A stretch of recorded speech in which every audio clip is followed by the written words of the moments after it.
jump.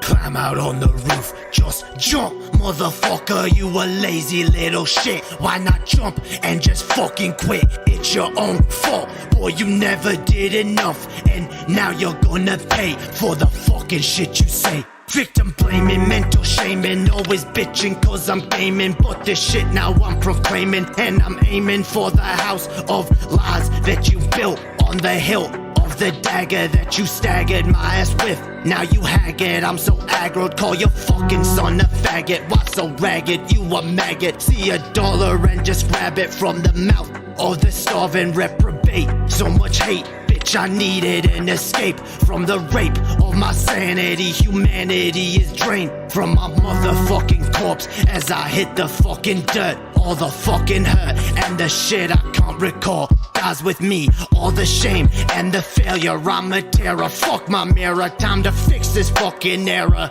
Yeah, I'm the bearer of this shit, and I wear it on my wrist. Now it's time to cut it out and just grow the fuck up. In my mirror, it's a vision that I see of myself. Damn, I'm looking like my father, so why even bother? I'll die for my mother, so I'll never treat another the way that he fucked her. I'll break this damn cycle and jump, jump, jump, jump, jump, motherfucker. Jump, jump, jump, jump, jump, motherfucker, just jump. Jump, jump, jump, motherfucker. Jump, jump, jump, jump, jump, motherfucker. When there's evil in my heart and there's Satan in my veins, I'm insane. Best get stitches in my brain or a cane, cause I can't fucking stand on my own 2 feet. Defeat is my only fucking path. I'ma retreat, can't rest until my brain hits the concrete. Fuck you, I'm just tired of this deceit and these lies that you fucking spew, and the shit you put me through, and the shit you fucking do. But sometimes I just wonder if the shit you say is true. I'm just so damn rude and irresponsible to boot, and I'm the fucking reason mama's cutting her wrists up. And I just sleep too much, play too much, got some shit to say too much. Never clean my cage, I must. Such a fuss, boy don't cuss. I'ma fucking take your trust, give to God and make it rust.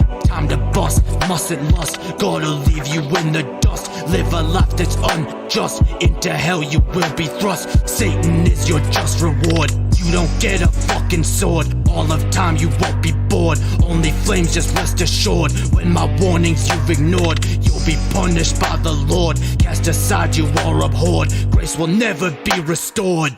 Jump, jump, jump, jump, motherfucker. Jump, jump, jump, jump, jump, motherfucker, just jump. Jump, jump, jump, motherfucker. Jump, jump, jump, jump, jump, motherfucker, just jump. Jump, jump, jump, motherfucker. Jump, jump, jump, jump, jump, motherfucker, just jump. Jump, jump, jump, motherfucker. Jump, jump, jump, jump, jump, jump.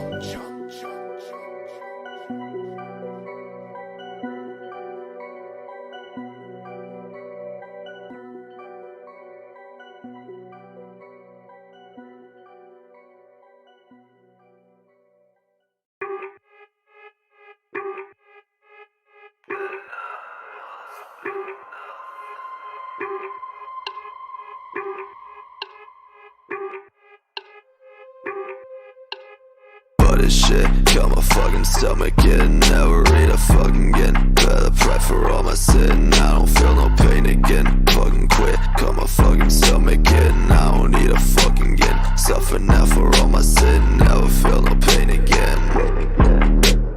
If I'm what I eat, then I must be nothing. If I'm what I eat, then I must be nothing. If I'm what I eat, then I must be nothing. If I'm what I eat, then I must be nothing. Waking up like I ain't broke. All I need's a fucking smoke. While I fucking walk, drink another fucking coke. Food just make me wanna choke. Got my stomach by like smoke. No, that's not a fucking joke. Clear my plate, I'd rather croak. Extra shit like a bad plot. Mentally all I do is rot. Feels like I I've been fucking short. Fuck this love, I only set my lot. Why so fat? Why so fat? You so ugly, got no tats. Why so fat? Why so fat? Now you fit just like a mat. If I'm what I eat, then I must be nothing. If I'm what I eat, then I must be nothing. If I'm what I eat, then I must be nothing. If I'm what I eat, then I must be nothing. Feel so nauseous, I can't eat. All I want's a fucking sleep. Call it out, that's not a leap. I won't, so I'd rather weep. Fuck this shit, I don't know why. Makes me wanna fucking die. All I do is fucking cry. You won't see me eye to eye. I ain't hungry, eat no steak. Want no bake for your cake. Fuck them bitches, they all fake. They just judge them on a snake. Bile in my throat when I see a fucking note. I don't want fucking choke. All I need's an antidote. When I die, so she wrote. If I'm what I eat, then I must be nothing. If I'm what I eat, then I must be nothing. If I'm what I eat, then I must be nothing. If I'm what I eat, then I must be nothing.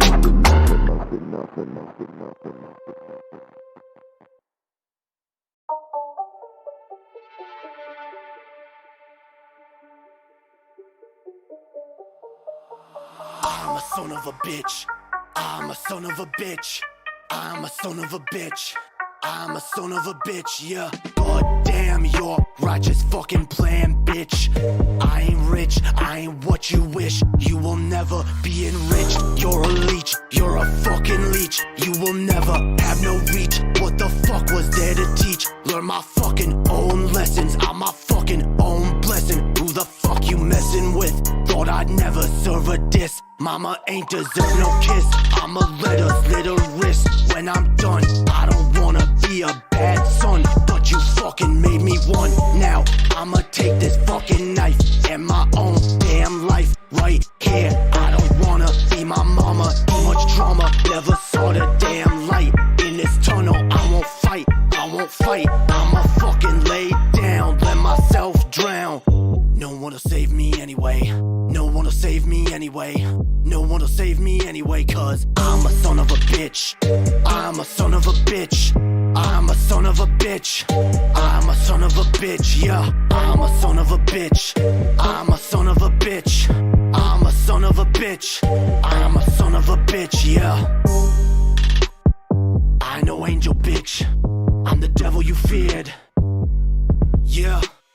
Why in the fuck did I leave? Why am I absent you grieve? Why can't my pain you perceive? Cause your own lies you believe. Didn't know you would conceive. The son of Satan deceived. I'ma take my fucking cleaver at your stomach fall. Make that shit mine, for that shit you fucking stole. I'ma take back my control. Get me out of fucking hole. What the fuck, I got no goal. Getting high, pay the toll. Like my mama gave a soul. For them pills and these demons, I can't even see my veins. Kids are driving me insane. I'ma cut this damn pain. When my baby in my arms, won't be sounding no alarms. Slip my wrist and I'm gone. Yeah, no one will save me anyway. No one will save me anyway. No one will save me anyway. No one will save me anyway, cause I'm a son of a bitch. I'm a son of a bitch. I'm a son of a bitch. I'm a son of a bitch, yeah. I'm a son of a bitch. I'm a son of a bitch. I'm a son of a bitch. I'm a son of a bitch, yeah.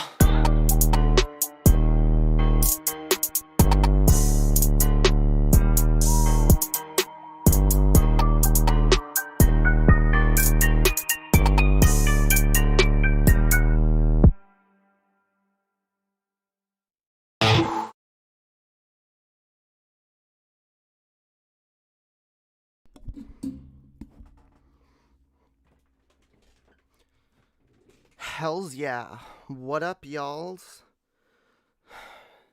Damn right, we're here. We're late, but we're here, yo. We're here, we're queer, get ready to fucking cheer. Alright? Damn right. Do you guys know what time it is? Do you guys know what fucking time it is?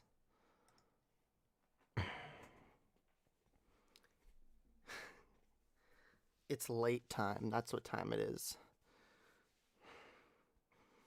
I'm gonna tell y'all what time it is. It's fucking regeneration time, y'all. It's fucking regeneration time. Hells yeah. Hells yeah. I'm excited. Are y'all excited? I'm excited. I'm probably more excited than y'all are, but it's here. It's happening. Today is the fucking day, all right?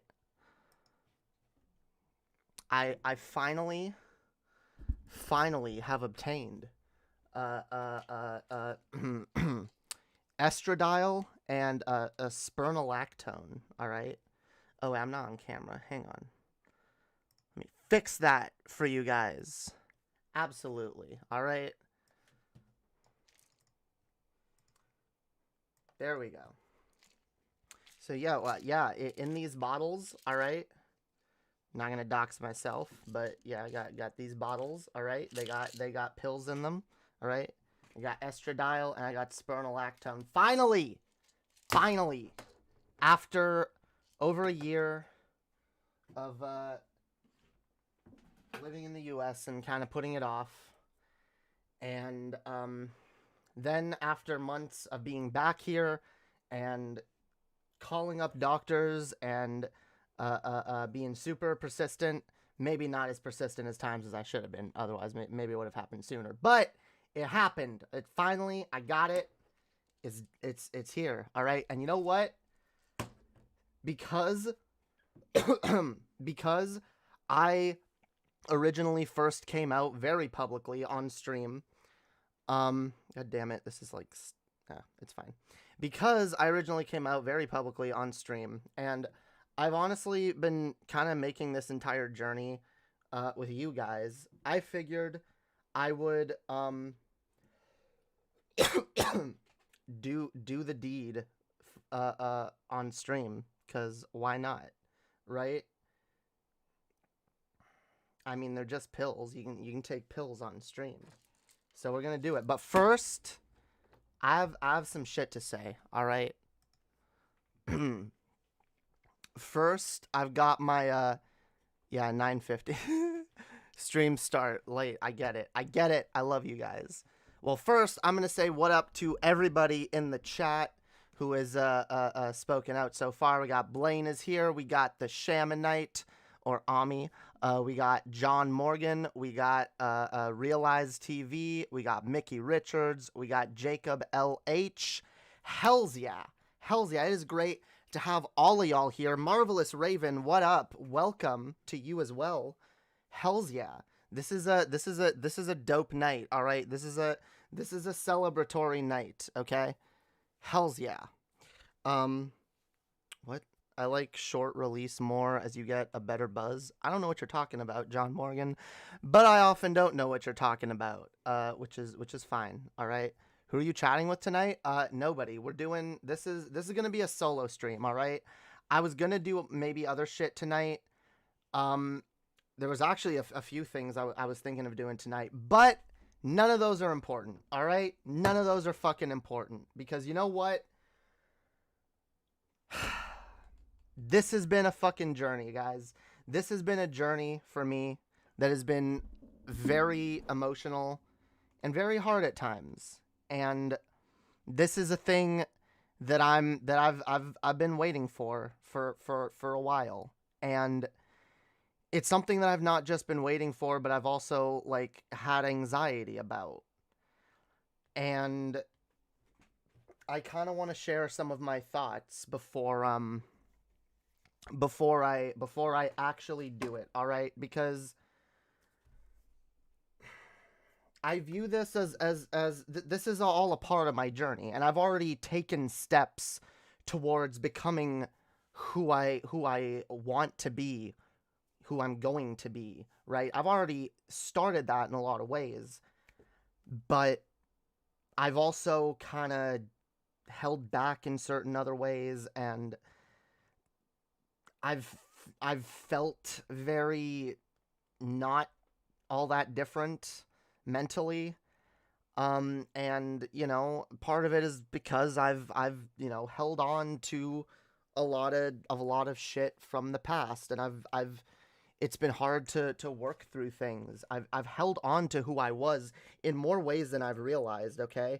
Because you guys have to understand, Lord Darkhay, okay, the persona that a lot of you guys originally were introduced to me as, was a persona, but it was more than that. It was a defense mechanism. It was a safety thing. Like I wasn't just Lord Darkhay on the internet to grift views. I was Lord Darkhay in my real life, and it made me feel safe. And honestly, I've made myself a lot more vulnerable as I've started taking steps in this journey. And it has been tempting sometimes to think about, well, what if I could just go back to that safe place? But overall, I don't want to, because I know that it was a false sense of safety and security, and it didn't make me happy or fulfilled or anything other than just miserable. So, in order to do this, I want to do it right. I've been reflecting a lot on all of this, on everything that my life has been since I first came out publicly and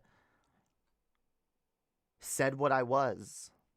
And if you go back in my streams, you can see my coming out stream, and you might be able to tell that even between then and now, I'm a very different person. When I first came out, I'll be honest, I'm not gonna say that I came out in the wrong way, but like I came out with certain safety nets, certain things that I wouldn't let go of, certain like support blanket type ideas, okay? I told myself that I was fine just so long as I had someone who accepted me. And I thought, no matter what, this journey is going to be easy because I have someone by my side who loves me no matter what. Now, whether or not those feelings were valid or are still valid or any of that's beyond the point. In the moment, those feelings were very real. And whether or not they were correct to be real,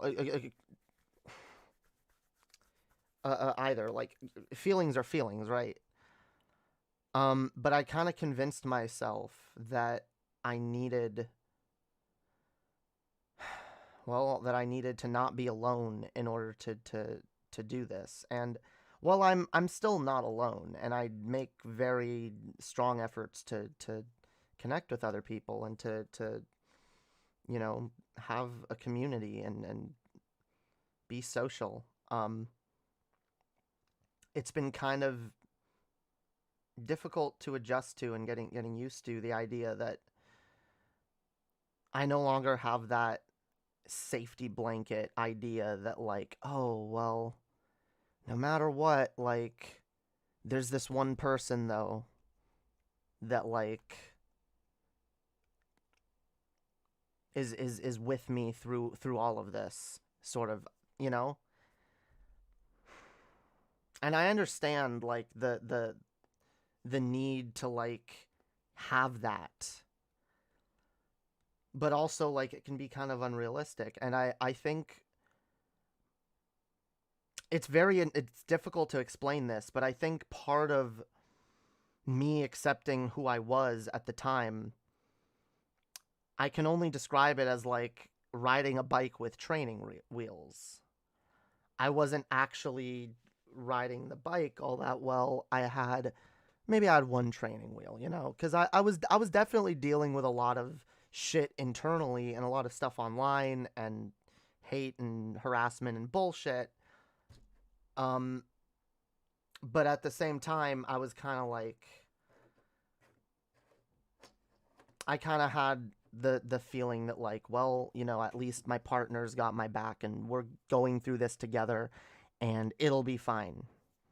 And if you look back at my streams, you can see several moments of me being like, oh, I hope I never want to date. I never want to date. I'm glad I never have to date. And like kind of just being in that mindset of like already having settled down and taking comfort in that. And I don't know whether or not that, like, again, like, that relationship is its own thing. I'm not talking about that relationship. I'm talking about my feelings. And I would have felt that way no matter what relationship I was in. That, like, yeah, I need this person. And I can't do this alone. And what kind of being forced to start to do this on my own has caused me to understand is that I actually can. It's tough. But, like, I can have the strength to be me. To not need anyone else's validation. To not need someone else backing me up. To not need, you know, the comfort of knowing that you know, I'll always be accepted by this one person and they'll always, you know, and, you know, maybe I'll find another partner in the future and maybe they will make me feel that way. But that is no longer my primary goal because it can't be. You can't, and I want people to understand this, and I know there's single people in my audience that, like, have this attitude of, all I need, if I can just get a girlfriend, if I can just get a boyfriend, if I can just find a partner, like then I'll be complete and that'll be that. And that's what I thought for a long fucking time, that's all I needed to be complete. But what I didn't understand was what I actually needed was acceptance and understanding. And I got that. And that helped to be able to be myself. But I can't rely on it. I can't expect it to be there. I need to learn to be myself for myself. I need to become the version of me that I will be happiest with, no matter what anyone else thinks.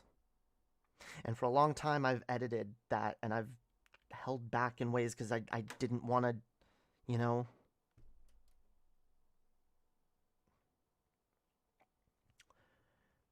I didn't want to make things more difficult for other people. Or I, you know, wanted to, I mean, let's be honest, there is a certain, like, you know, the more loud and boisterous and aggressive you are, the more easily you can get attention, you know? And I'm not saying those things are necessarily associated with masculinity, or that they have to be, or that they can't be associated with femininity. That's not what I'm talking about. My journey of self-discovery is me discovering me, who I am, okay? And I have discovered that I am not that person that I built up around myself, but I've had to deconstruct that. It's not been as easy as just saying, oh, that's not me anymore. Parts of that remain, and parts of that will probably still remain. But I can't hold on. I can't force myself to hold on to parts of that like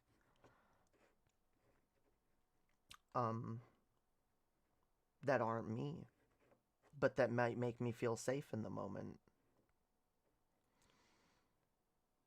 I need to have the courage to move forward, to take the steps necessary to become who I will become. I don't know who that is yet. But I'm ready to find out. And so that's what this stream is. Um,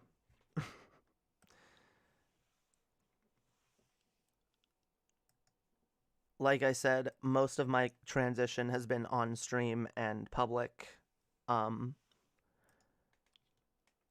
And I'll be honest, I can be a little hammy. I can be a little, I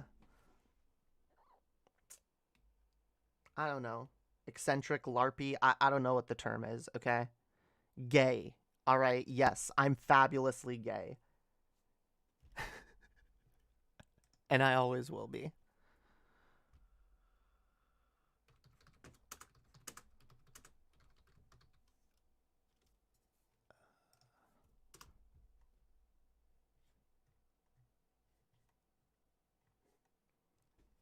Oh, if I could, no, god damn it.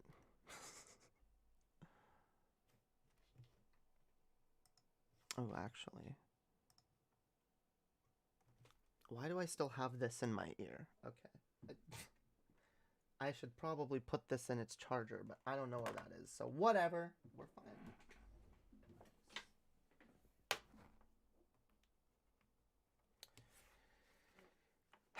All right.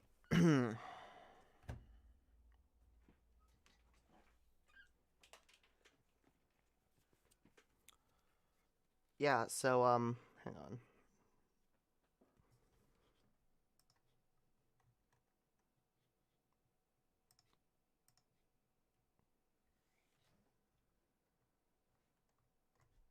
Okay.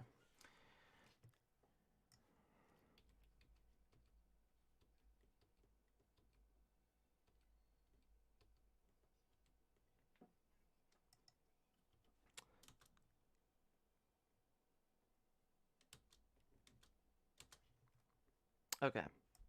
So here's what we're going to do, guys.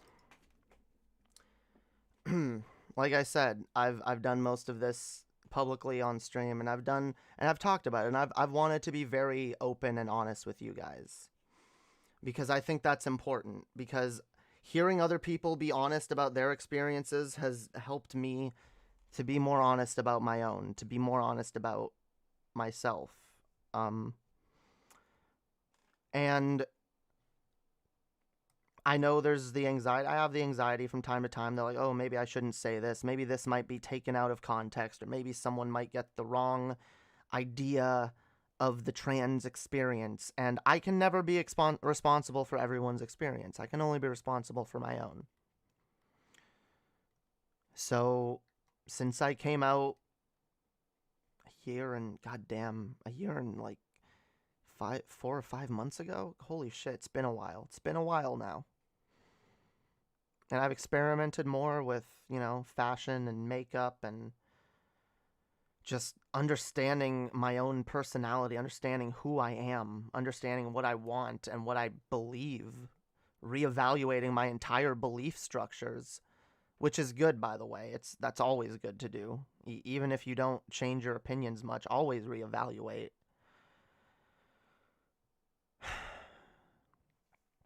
And I want to keep reevaluating. I want to keep being honest with you guys throughout my journey. I want to keep sharing my experiences. So, yeah, we're going to, I'm going to do something that some of y'all might view as kind of cringy, but I don't care. We're going to, yeah. Because, like I said, I'm gonna take estrogen on stream. I'm gonna do it. I'm about to do it. But before we do it, we gotta do it right.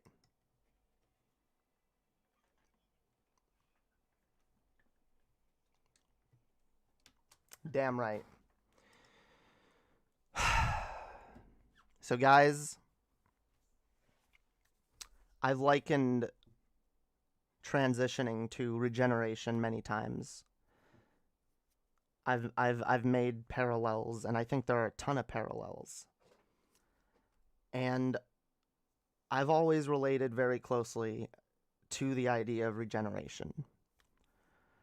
And I don't view this as my first regeneration. I've changed. We all change. Everybody changes throughout their life constantly. We're all different people. Good quote from the doctor. We're all different people throughout our lives. If you think about it, that's good. You got to keep moving. You got to keep changing. As long as you remember the people that you used to be. And I've always taken that sentiment to heart, and I've always found great emotional comfort in a lot of the regeneration scenes. So, and yeah, I've always really liked the doctor's regeneration speeches. So, I've written a regeneration speech, and I'm gonna read it for you guys. I wish I could play music, but I would get in trouble. So, yeah, I'm going to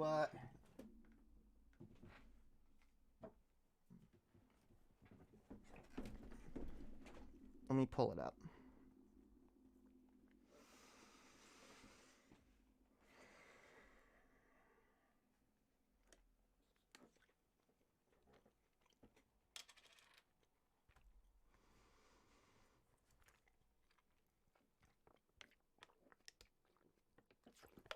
Sorry, I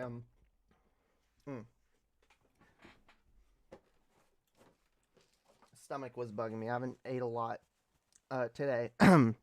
Probably be eating some more chicken tendies later on stream. I learned from the best. Yeah, all the best streamers eat chicken tendies on stream. Okay.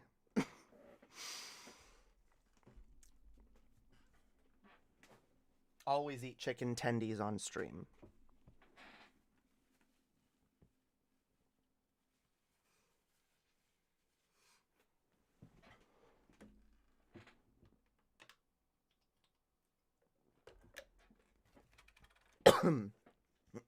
All right.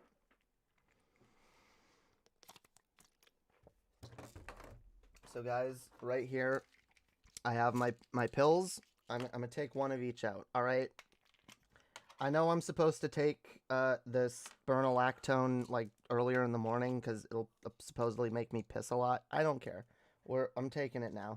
I'm gonna take both of these pills at the same time, and I'll take them slightly earlier tomorrow, I guess. But there we go.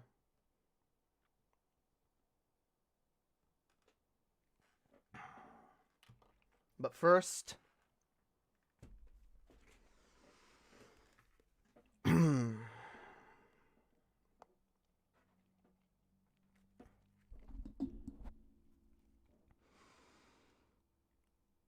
there's a part of me that doesn't want to go.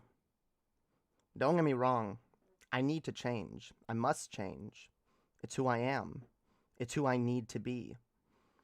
But there's a part of me, a small part, but a part of me nonetheless, that wishes I didn't have to. The potential of who I could have become, and the unavoidable sense of loss from those who preferred me as I was. These are things I can't ignore. Though as a man, I was broken, hurt, and angry.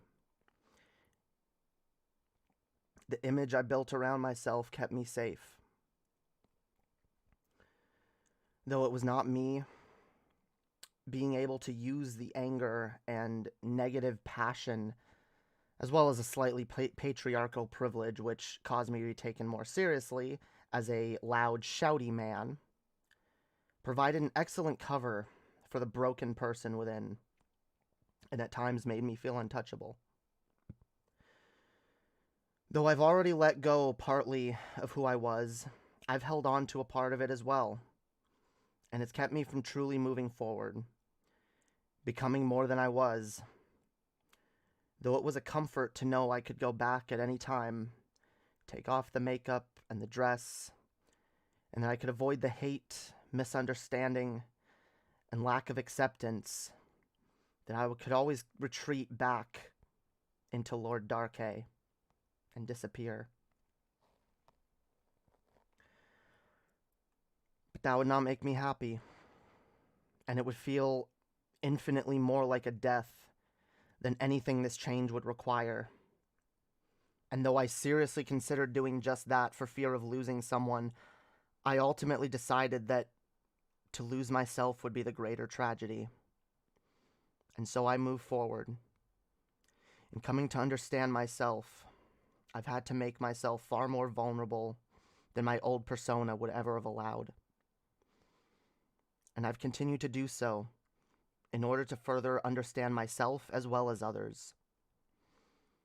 And while I'm more than certain that I'm taking the correct path, that doesn't change the fact that it's scary as hell.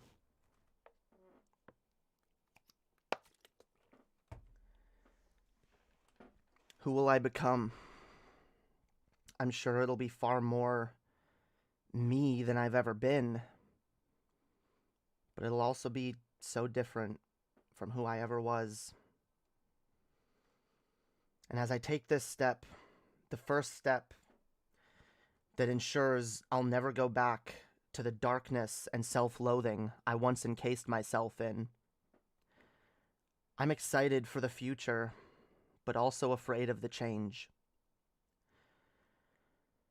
But change is a part of life. Times change, and so must I.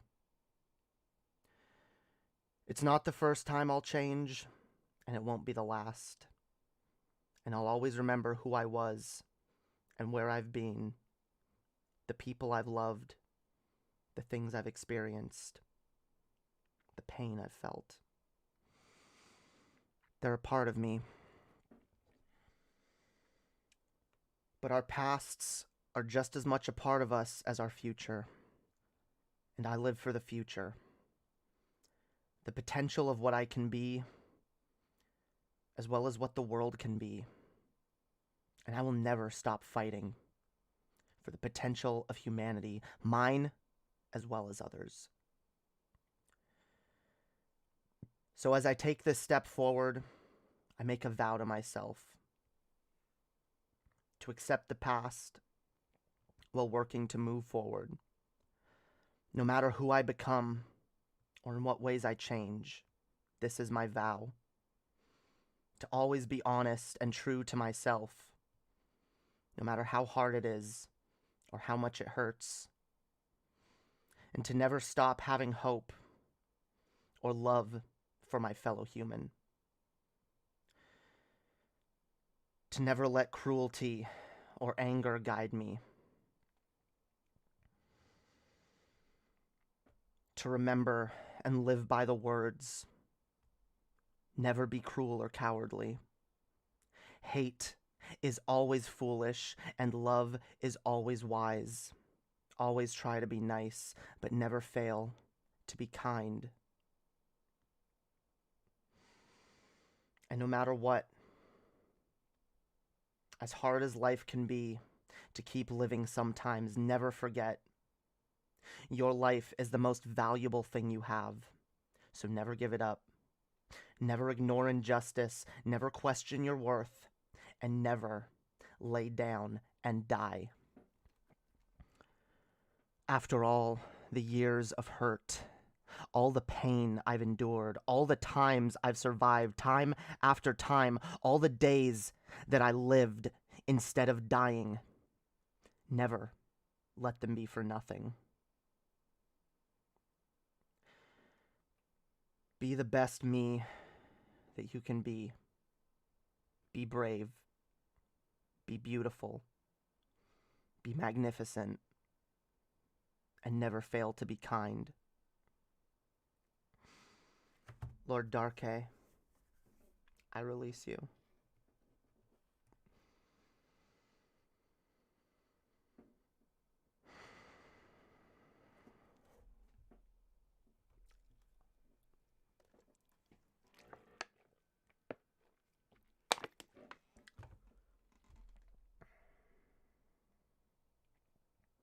And now, for better things to come.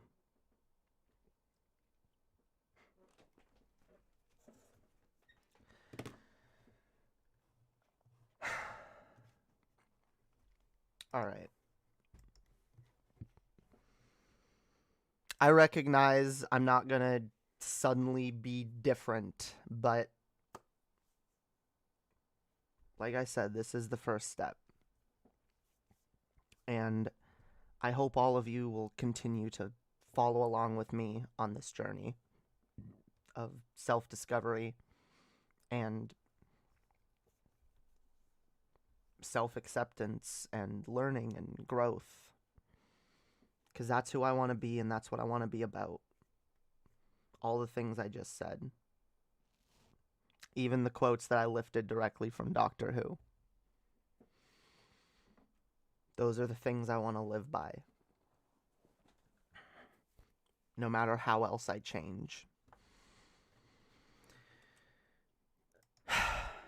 And yeah, all right. I will now begin paying attention to the chat again. You guys understand why I wasn't paying attention to you for a while, right? Okay. Nope. No double stream. I'm late. Hopefully the hormones are treating you good physically wise. Well, I literally just took them like 10 seconds ago. Like I said, I probably should have been taking them earlier in the day, but I meant to do this stream actually like 3 hours ago, but like the fucking I was gonna go to the pharmacy earlier this morning, but then my grandmother was like, "Oh, I'll take you, but I'm waiting for my prescription to be done too." And I was like, "Okay, well then I'll wait for that." And then she was like, "Actually, they might deliver mine," and I was like, "Okay, well then I might just go on my own." And then she was like, "No, they're not doing delivery, so I want to go get mine. I'll take you. You can pick mine up as well, right?" So I went, and her prescription was ready, lovely. But of course mine was not, even though I had already received the email a few hours earlier being like, "Yeah, you can come pick up your prescription." And I went there, and they couldn't find it at first, of course. But then even worse, when they went to check my insurance, because I'm covered under disability, they were like, "Oh, the government covers, for the first time you take a pill, they'll only cover 1 month's supply at a time. So we've filled 3 months supply for you. So we have to lessen this, right? We have to give you just 1 month's supply." And so they were like, "Oh, come back in like 20 minutes, it'll be done." I come back 20 minutes later, I have to wait like another fucking 30 minutes, and I'm watching her. She's like, "No, I'm doing it now. So after, like, I was at the pharmacy for like a good hour or more. So yeah, that was not fun. Thank you, TJ. I appreciate that. Yeah, it's so now it's official. I have taken. I don't feel any different. Just for the record, don't believe any changes happen that quickly. I don't know. I feel a little smarter. A little more yeah, I don't know. Oh, I appreciate TJ popping in as well, especially since we've definitely had our disagreements. I definitely appreciate TJ. He's a sweet boy. Within an hour you start tripping. Damn. I need to stop nicotine. Oh, god damn it. I never got a straight answer as to whether or not vaping nicotine is bad, but I have stopped smoking. Yesterday I had my last cigarette. I will not be smoking cigarettes ever again. I think. So yeah, it's a lot of changes all at once. Okay, because yeah, I can't keep smoking cigarettes while I'm taking estrogen. So it's good motivation to stop. It's still consuming nicotine. Yeah, I know. All right, and so I gotta be careful. All right, this no more cigarettes, none, zero. And probably when this, I just got these vape pods, so when these are done, I'm probably not gonna buy any more. Apparently, smoking weed is fine though. Yeah, my doctor did say that should be okay. I can still smoke weed, so that at least doesn't have to change right away. I do want to smoke less weed. I smoke a little too much these days. No matter what happens, we're here for you, Jamie. I appreciate that. Thank you so much, guys, for the kind words. Here, I gotta pay more attention to the chat. That was beautiful, honest, and inspiring. Can't stay right now, but I just wanted to tell you that quickly before I get back to my guest. Congrats. Thank you, Lame Duck. I really appreciate that. Lord Darkay, I release you. Jay's last words. And now for better things to come, Jamie's first words. Damn. I mean, I've still kind of been Jamie. It's like it's a transitional period. It's not like an instant change like the doctor, but like, you know,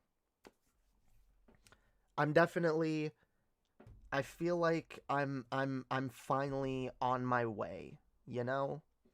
I'm not stagnant. I'm not in limbo. Not to bring it back to Doctor Who, but if any of y'all have seen like the episode Twice Upon a Time, where like the doctor kind of has that moment of like, I will not change, and he's like, no, I'm not gonna change, and then the whole episode he's holding back the regeneration energy, and he meets his first self also not wanting to change, and you know, he remembers all the ways he has changed and become better and grown. And near the end of it, he finally becomes ready to change. And I can definitely empathize with that, you know, that reluctance to change, that reluctance to accept yourself and to move forward, but also being able to recognize the ways you have changed. And when you look back and say, God damn, like, if I were to compare the first version of me to the last version of me before I've started this change, like, it's so widely different and better. I've only gotten better with age. I believe that. And so why would I hold myself back? And that's why it's been frustrating, because like I've been in limbo, but not out of choice. And it has felt like I haven't been moving forward this last year. Just knowing that like your body is getting older and you still haven't started HRT can be very stressful and dysphoria inducing, and it can make you feel very frustrated some days. Which is why I absolutely like understand like a lot. I mean, people have been forced to wait longer than I have, and I really empathize with that. And I really hate. That's why I've always been able to empathize with that, and I've always hated people telling a trans person, "Oh well, why don't you wait? You know, you make sure you're absolutely sure. You know, wait a few years and think about it." God fucking damn it.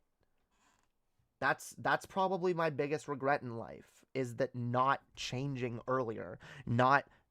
If I could have gone back, if I could go back and make and understand myself in my teens, start taking HRT then.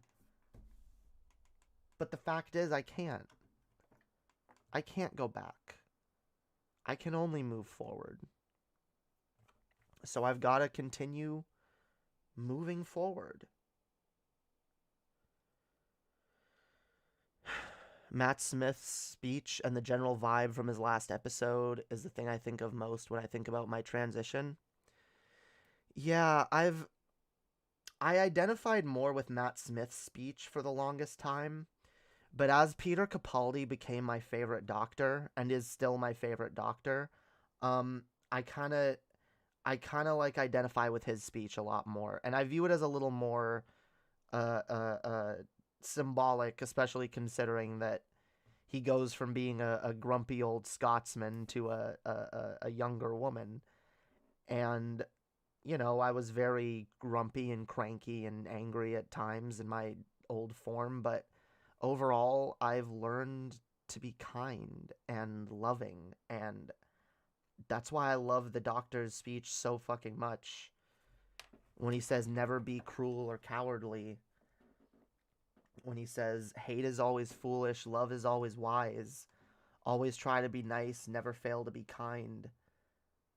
I love those words so much because the 12th Doctor, when he first regenerated, he would never have said those things. He might have believed them in the core of himself, but those weren't the general vibes he was putting out. He was very cranky, very, short-tempered, and but he always did the right thing, of course. He's the Doctor.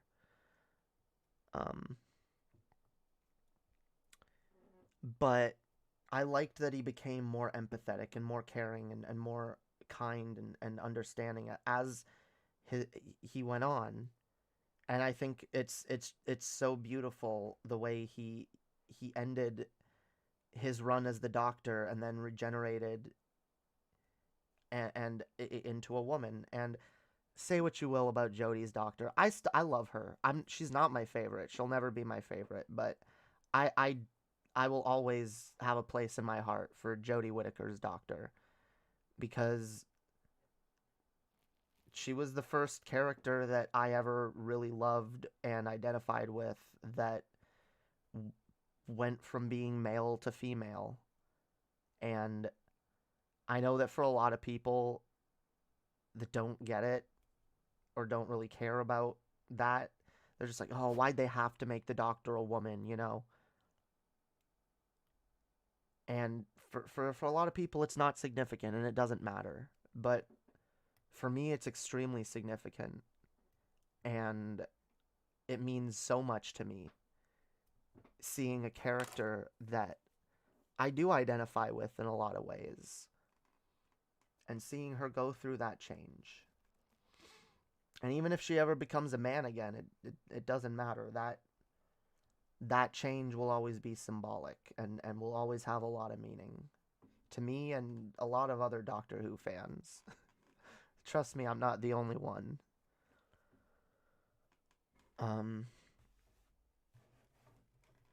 So yeah, I'm sorry if it's a little geeky of me to like frame my taking of estrogen in this very Whovian sense.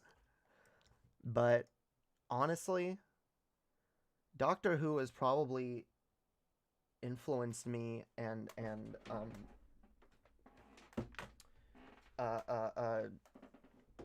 yeah, but it's been a great influence and something that's helped shape who I am and have been for a long time. I know a lot of people, some people are shaped by books or by a certain person that they look up to or a certain figure in mythology. Well, my mythological figure that I look up to and will always look up to is the Doctor. I literally did the same comparison. I'm just happy I'm not alone in making that connection. Yeah, I am too, believe it or not. Oh, fuck. God damn it. I just realized I tried to, like, play an audio clip earlier, and it didn't... It was muted. It was muted. I meant to, Yeah, I meant to do, I meant to play this audio. You wait a moment, Doctor. Let's get it right. Yeah, I meant to play that before my speech. But you guys get the point. You get the idea. We did it right. We did it right, all right? Look, I might be a little too,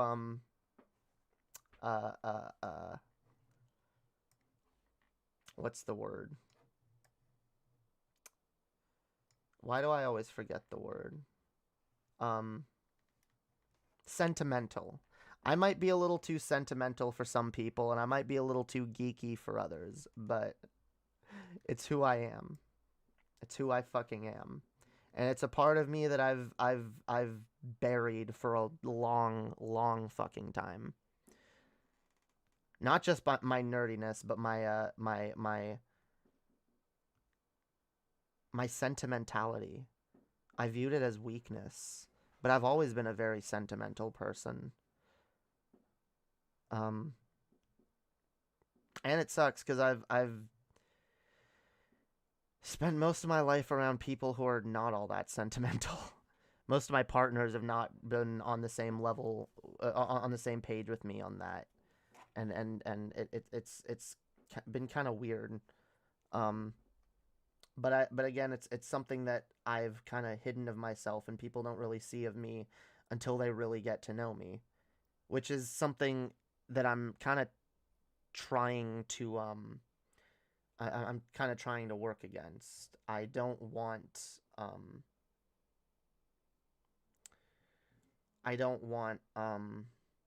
fuck. I just lost my train of fucking thought. The way you feel about Doctor Who is how I feel about Tolkien's work, so I understand. That's good. And like people should be able to express their great affinity with things. I used to talk like that a little bit. I used to get really sentimental about shit that I was really nerdy about, and people were like, "Oh, that's fucking gay. Stop that. That's fucking gay. It's cringe." And like I'm just so sick of that attitude. You are who you are. You like the things that you like, and the things that have meaning to you and are important. And I'm tired of people like just shitting on anyone else for like daring to be honest about those things. Because for a long time I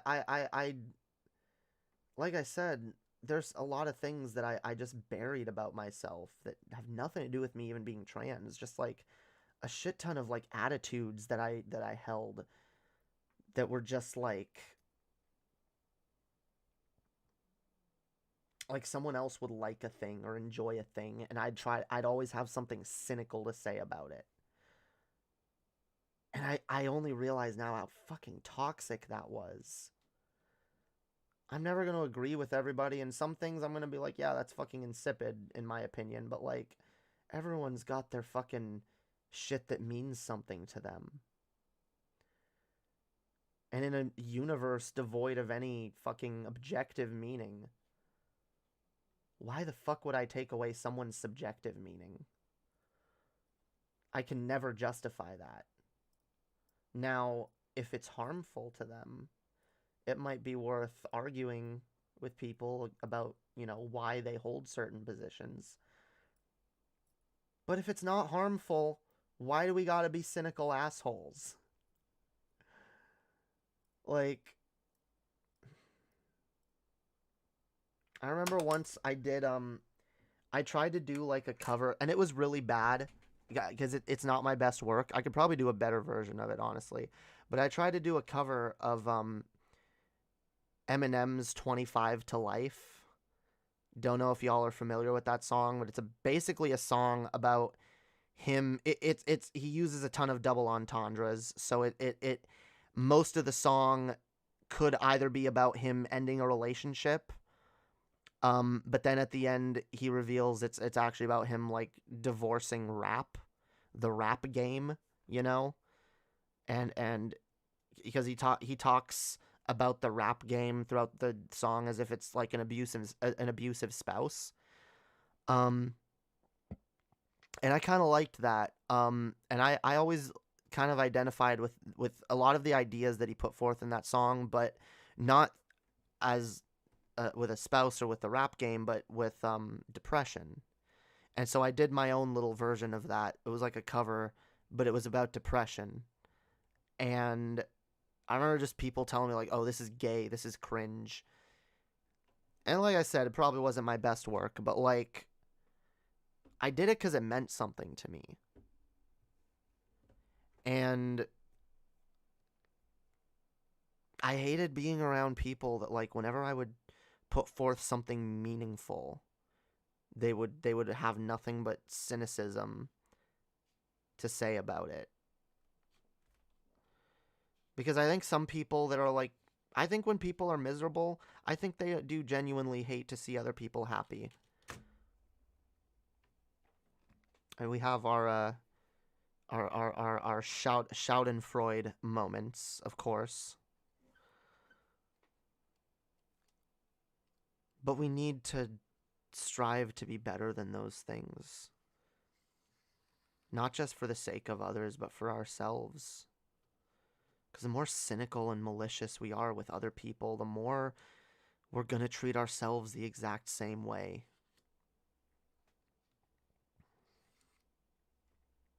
And we need to do better, guys. We all do. We all need to do fucking better. If I ever did an Eminem cover of an Eminem song, it would be a song Chloroseptic. Chloroseptic is a dope fucking track. That is a dope song. Yeah, the beat is sick too. There's a ton of Eminem covers I would do, honestly. I should probably just do a ton of covers are easy. Like, it takes me forever to like write a good song, but like to write a song that I'm happy with, it's complete. I've written little songs here and there in the last few months, but like none of them are up to my standard. But like, yeah, covers are, I should just do covers in between making actual songs. Yeah.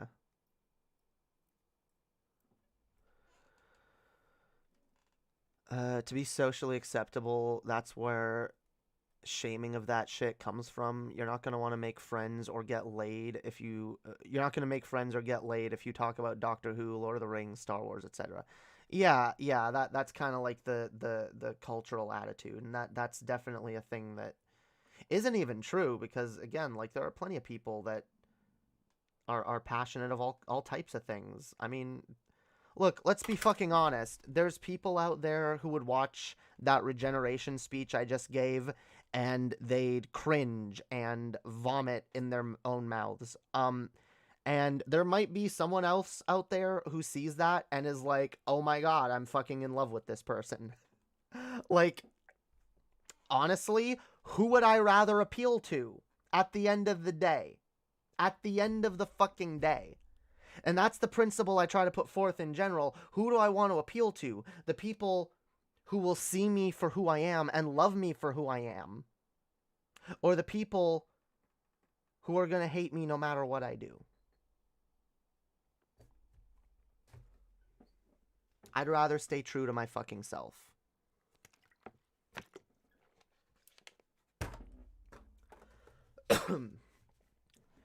Damn right.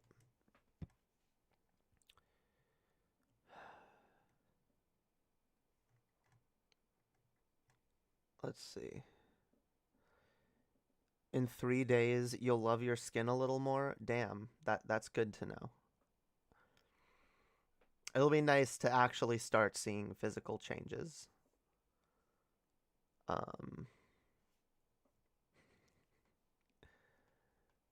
By the way, Lord Darkhay is gone, but there still might be a few musical cameos that may make an appearance. I might channel Lord Darkhay once or twice for the sake of the art. All right? For the sake of the arts. All right? But Lord Darkhay is no longer in control.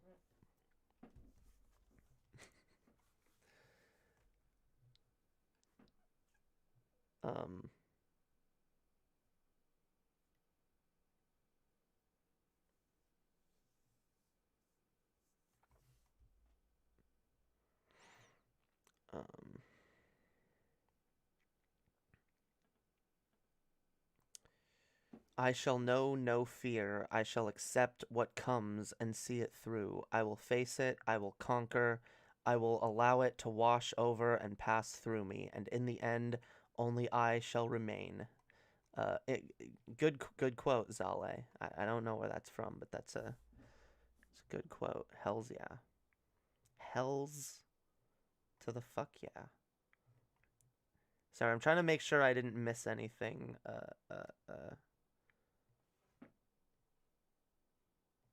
Back when I was ignoring the chat.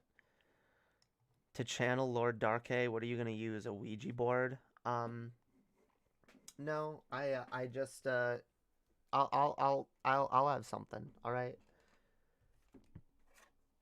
I have versions of my previous selves. Like I have versions of my previous souls, right, trapped in various objects. So yeah, I can channel a copy of one of my old selves pretty easily. All right. It's very advanced magic. But I actually really want I might contact the artist that made my Lady Hopium image for me, or maybe if someone out there wants to help me out with this. I really want to make a version of my character that's a little more androgynous, hooded, with no wings, hooded with most of the face covered in like shadow or whatever, wearing like a baggy hoodie, so like not too obvious what's going on with the chest situation, you know, like so that like I can channel Lord Darkhay. All right, we have like a visual representation. You guys can see visually when I channel him for raps, you know. I want to have like an image. I want to have like a little image that I can put up. What about a robe? Maybe. I want it to be like a red, like hooded, maybe a hooded robe or like whatever. It needs to be like baggy, okay, around the chest. Yes, the chest situation. Okay? Because I don't want it to be like, I don't want the character to look flat chested, but I also don't want them to like obviously have tits, because it's supposed to be an ambiguous, like androgynous demon form. All right? With no wings, because oh, actually no, just demon wings, right, 2 demon wings, because maybe even have magic symbols around. Maybe. I mean, if you want to draw something, go ahead. If anyone out there wants to draw something, but yeah, I wanna get that done, possibly have it commissioned, and that'll be the imagery that I use for my rap shit. Like Dr. Jekyll and Mr. Hyde, I live inside you forever with Satan himself by my side. Damn. No, because, like I said, Lord Darkhay isn't who I am anymore, and it's not like I will become him. He was a part of who he's a part of who I was, and part of the reason that it felt kind of scary moving forward was because I had a lot of ideas.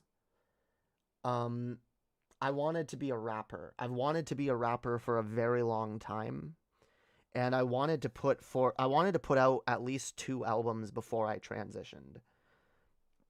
That was always a goal that I had in the back of my mind for many years. I had like 2 albums worth of song ideas that are based on things I've experienced in my past. And I still want to tell that story. And I may tell that story with the voice of my past self.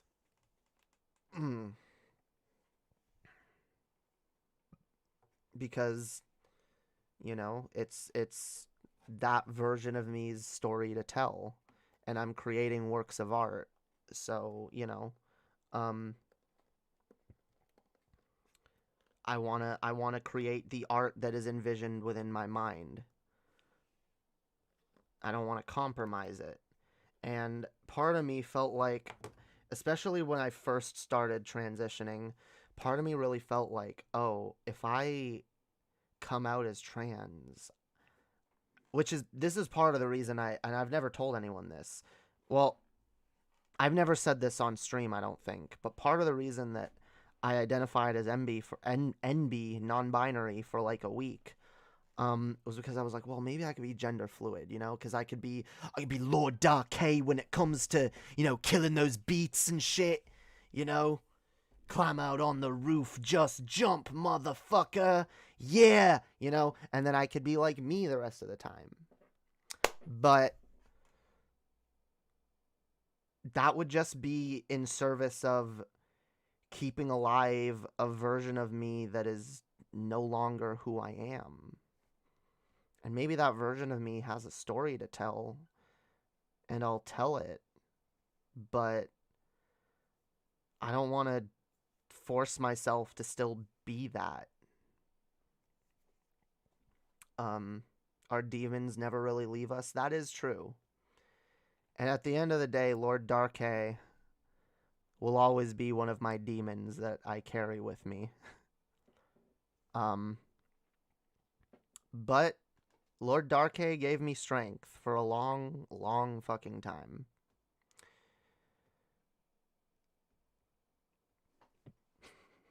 Oh, God. You got, like, I really want to, I really want to share more with you guys of my, like, my fantasy world, my OC, my character, my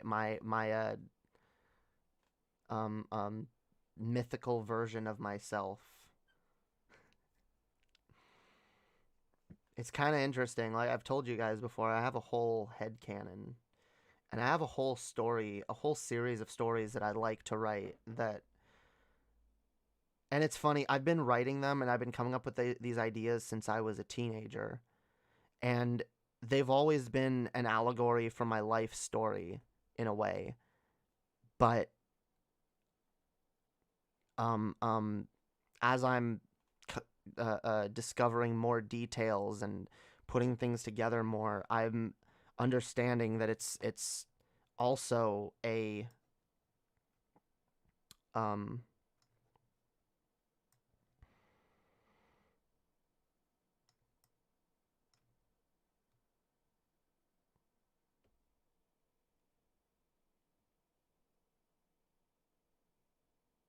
God damn it. I hate when I forget what I'm talking about in the middle of a sentence. Isn't that the worst, guys? Isn't that the worst? I need someone whose job it is to just remind me when I lose my train of thought. Just be like, what was I talking about 10 seconds ago? Oh, okay, yeah. And I hate my brain. Jamie, look up the alchemical symbol for Mercury. I think you'd really like it, and you could maybe use it for branding. All right.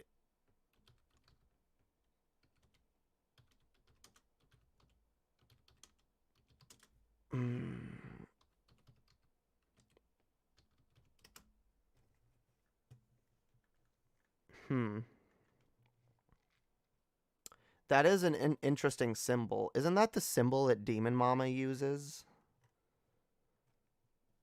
Doesn't Demon Mama have that in her branding already?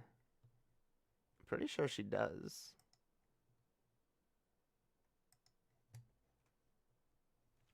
Yeah, she does. Yeah. Yeah, see? The little,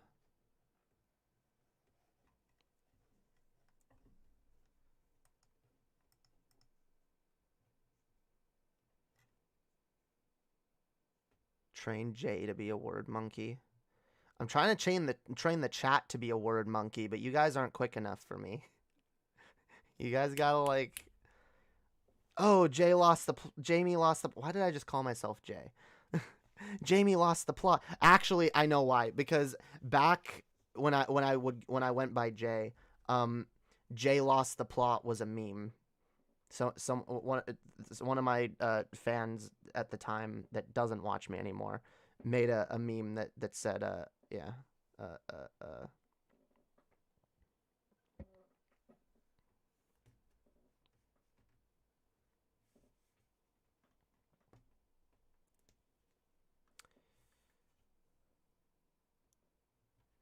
Is she talking about the god Mercury or the chemical? I have no fucking clue. I do not know.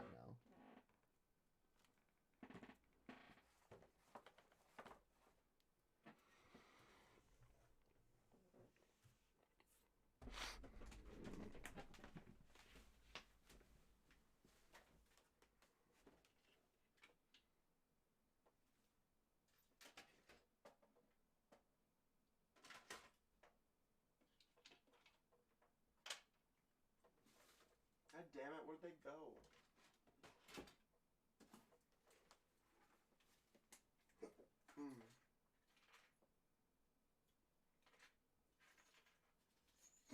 God damn it, I lost them. Okay. Alright, I was gonna show you guys a symbol that I actually was gonna use for branding. I had these earrings. That I got from like Hot Topic.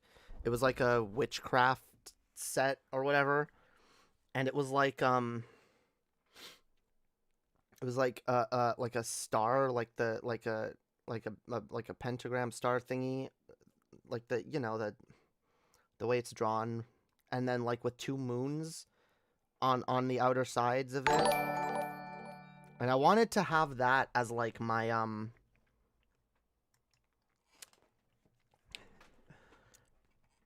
as my branding. What up? Oh, Twitch chat. What up, guys? Welcome. That's a beautiful green screen. Are you a real demon? No, I'm not a demon. I'm a fairy demon. There's a difference. Half fairy, half demon, okay?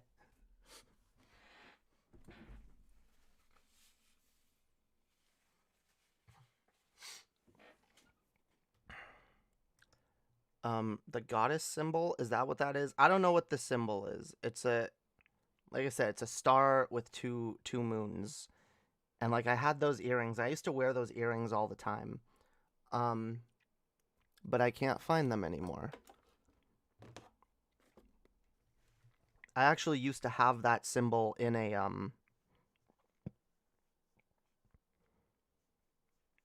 in a logo for my channel. Come chat with me. I mean, that's what we're doing. You're in my chat. That's how Twitch works. Hell yeah.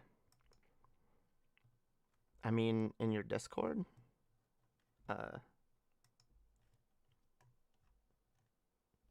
I'm not really taking call-ins right now. We do need to do a call-in stream here soon though. We do need to do a fucking call-in stream. Why not? Cuz we're talking to YouTube chat and Twitch chat. We got both chats going now. Hells yeah. Hells yeah. Thank you for the follow. Yo, we got 2 new followers. We got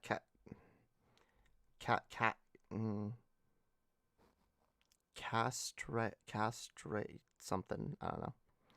Castrate Austin. Okay. And Zephod. Okay. Welcome. Thank you for following.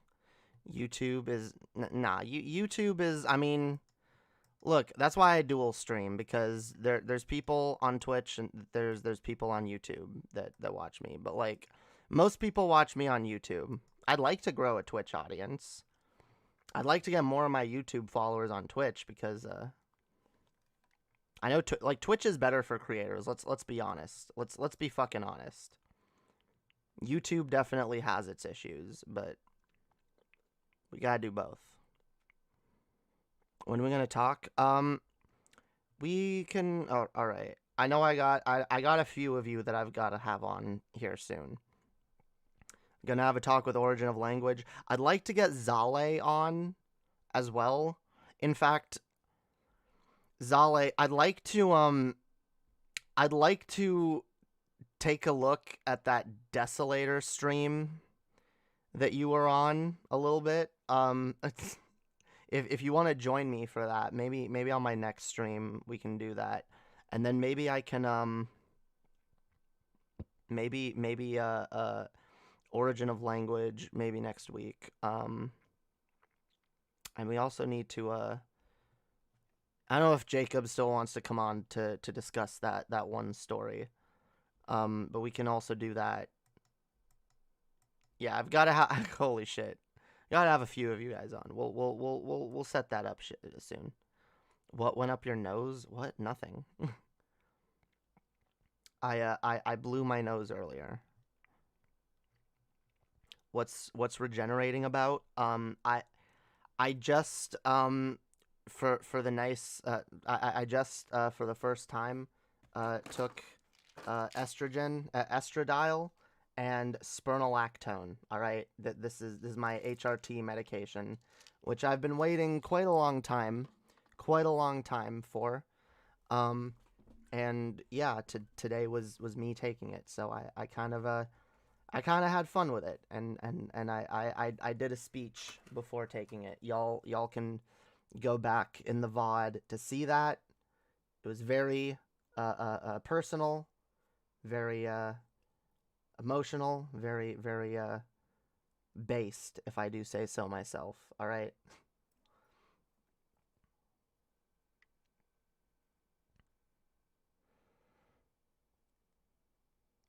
My shirt has some nice titties. It does. It does. They're not real, but soon they will be, though, which is exciting. Exciting. Hells yeah. Glad you got the new medicines. Hope it helps with the feels. Thank you. I appreciate that. I really fucking do, y'all. Oh, is this person a... Yeah. If you're gonna be a dipshit, like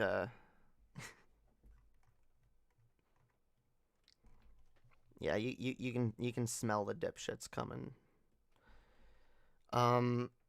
Get used to saying they will be real. Yes. Yes, I agree. Why would you want to transition? Women are mostly bad at everything. I would have stuck as a man. I You know what? That's such low energy trolling. I'm not even gonna bother with it. You can just fuck off. I'm not like I'd love to get together and talk about our experiences through our journeys. Sure. Like okay, I do need to do I think we'll do a call-in show next week, okay? We'll do a call-in show next week where people can call in so I can get multiple of y'all that want to call in. And yeah, we can cuz I know there's a few people out there who want to chat about various things. So we will do that. I can see you're an ally. Can you shout out the LGBTQIAP plus just to F with the haters? Absolutely. Yeah. Shout out wait. My apologies if I don't always know all the letters. Parademon. What did I call myself a parademon? LGBTQIA P. I don't know what the P stands for either.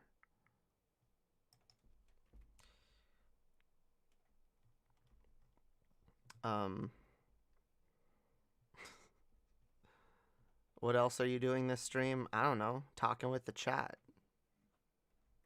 Talking with the fucking chat. Are you a man or a woman? Me, I'm complicated. True. Paranormal? Ah. Okay. It's okay. I'm a P, and I also think there are getting to be too many letters. Yeah, I think, like, I don't know. It's hard, because I get why people add letters, because it's, to represent groups that are often left out in the conversation. But, like, at some point, it has to be acceptable to just umbrella this all under LGBTQ+, right?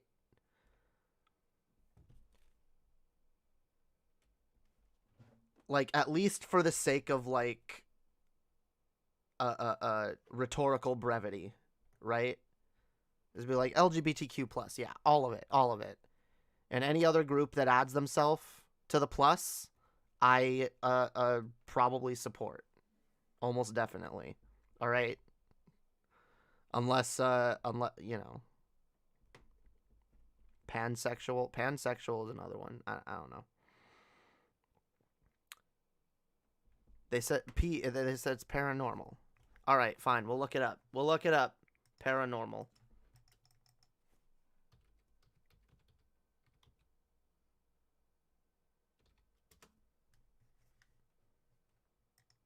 Or wait.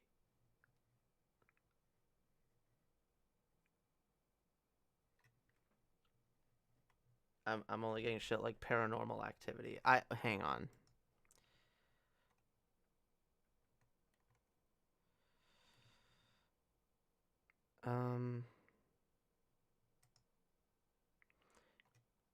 We need to be inclusive. Only when there's no one left to be excluded can we reach inclusivity.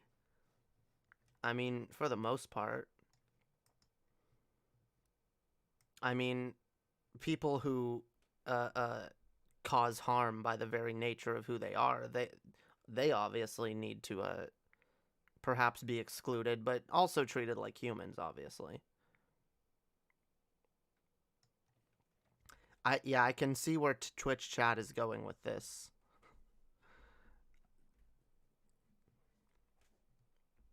Attraction isn't a crime? Perhaps not, but what you do with an attraction can be. Look, if you guys want my... First of all, I don't know what you mean by children have sexual rights. That... Children have a right... Children have rights. But giving a child the right to consent to a relationship with an adult is... We know causes harm. So we don't allow that. Right? I think we can understand that while saying, okay, people who have that attraction, we should still treat them like people, right? We should treat them like people, get them the help that they need. We should have, spaces and resources that, where they can, feel safe to, come out and get the help that they need. Absolutely. All right. But anyone who's trying to do some like weird pedo apologia or some shit like that is yeah.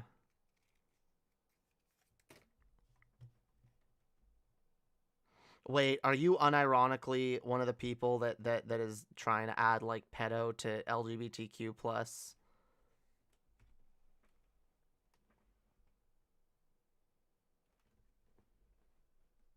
What do you mean respecting the rights of kids? No, it's for paranormal. Well, what does paranormal mean? What do you mean by paranormal? Give me a definition. I think they should be institutionalized personally. If they've offended, yeah. Yeah, yes. If they haven't and they are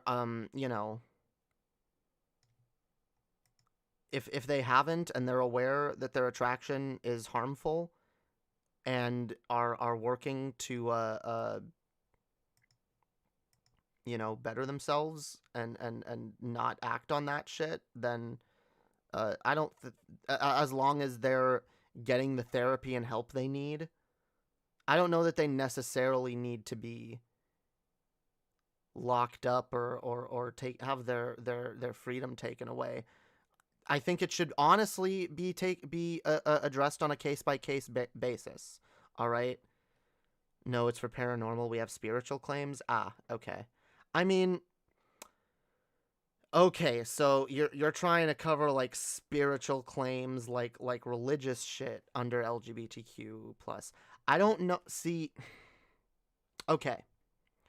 When it comes to respecting people's religious beliefs, obviously we should do so. All right. I don't think it's acceptable to, barge into a church with upside down crosses and be like, "Hail Satan," and start blasting Marilyn Manson or some shit. Obviously, that's not good. But and at the same time, like we look, I don't know anything about spirituality. I'm only against religion and like organized religion and shit like that. I don't know anything spiritually. I've never had any confirmation of any kind of spiritual realm. All right. So I tend to be against teaching others that and spreading unfounded, what I view to be religious propaganda. But at the same times, I do believe that people of spiritual beliefs are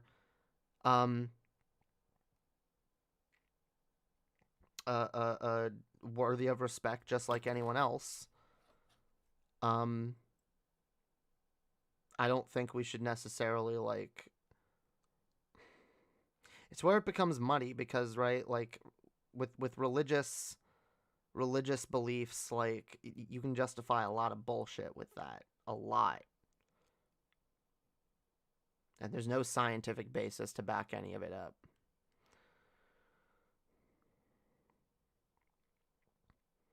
The LGBTQ plus only covers gender and sexuality. Yeah. I don't feel like believing in like spiritual. Like, again, if you're advocating that people with spiritual beliefs be treated with respect, I'm absolutely on board. But if your goal is to, like, join the LGBTQ plus movement as a way to push your unfounded religious beliefs, that's not what I'm here for.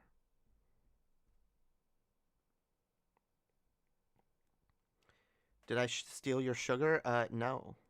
I don't believe I did. Welcome, holographic eye, by the way. Yeah, you're giving me really weird vibes, fam. You're like not believing in spirits is also unfounded. I don't believe that there aren't spirits. I haven't been convinced yet that there are. There's a difference between those two things. I don't actively disbelieve. I don't believe because I haven't been convinced. All right? Yeah, do I need to go full Matt Dillahunty mode on you guys? But yeah, I don't know. You're giving me some weird chat vibes there in the chat there. Like you whatever, you want to promote your spiritual shit, but then you're like giving like pedo vibes. I don't know. Yeah. In fact, you know what? Explain to me what you mean by children need sexual rights. Explain that to me, because that comes off as a pretty yikesy statement to make. All right.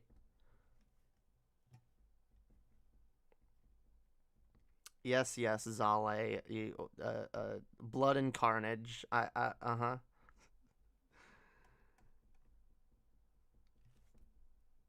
It's okay, not everyone can see us. What? I don't care if people can see the chat or not. I'm asking you to respond to what I said. Explain to me what that means. What you mean by that. Do you mean children should have the right to consent to acts with other children? Sure. Of their own rough age and age group. Yeah, like sure. Does it mean that they should have the right to refuse any kind of contact with other people, including like weird touching and people that parents that expect their kids to be forced. Oh, you give a kiss and hug to this person, or let this person touch you or feel you, whatever. Like, no, yeah, kids have a right to say no to that shit, and in too many situations they're not.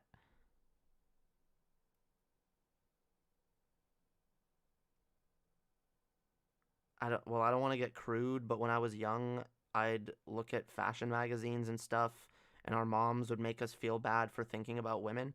Oh, so you don't like parents like trying to like suppress their kids' sexuality. Okay. So yes, when children are getting to the age that they are going to explore their sexuality, I don't think it's right for parents, Puritan, controlling, parents that want to like just that don't like the idea of their kids growing up, making sexuality a crime, making the idea of, oh my god, you looked at porn, you deserve to be punished. Like, because I went through that too. I knew growing up that I was very ashamed of looking at porn, or looking at I would just look at like girls in bikinis when I was a teenager. Like that's all I would look at.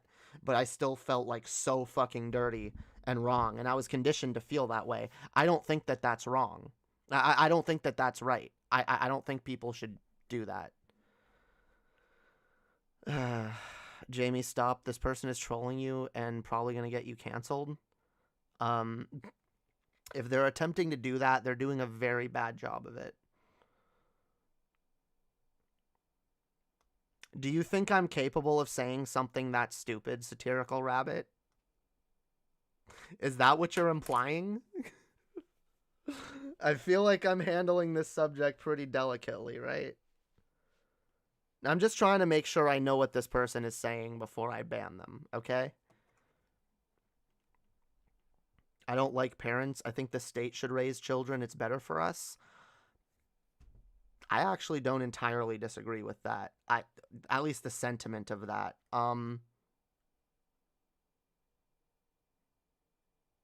Yeah, I actually don't completely disagree with that. Pregnancy is a kind of violence. Okay, now that's where it goes a little too far. The child is in a prison for the first 9 months of their life. I mean, I see what you mean, but like that's... How else do you come into existence? I get it. No one consented to being brought into existence. I agree with that. I agree with that completely.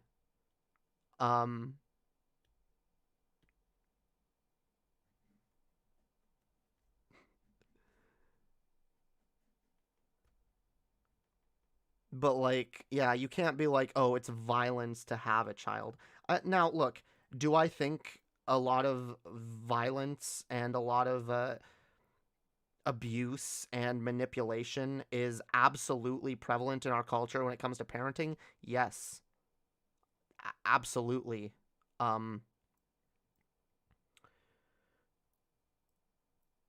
But I'm not at the point where I want to say no one's allowed to raise their own kids. I wouldn't impose that on anyone.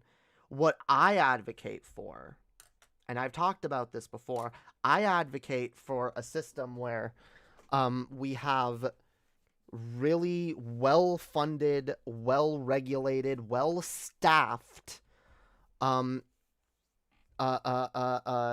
children's homes, all right? Foster homes, whatever you want to call them, but not I know when I say that, people think foster homes as they exist now. No. I'm talking about state funded facilities, well-funded, well-regulated, with a shit ton of well-trained adults trained in social work and childcare,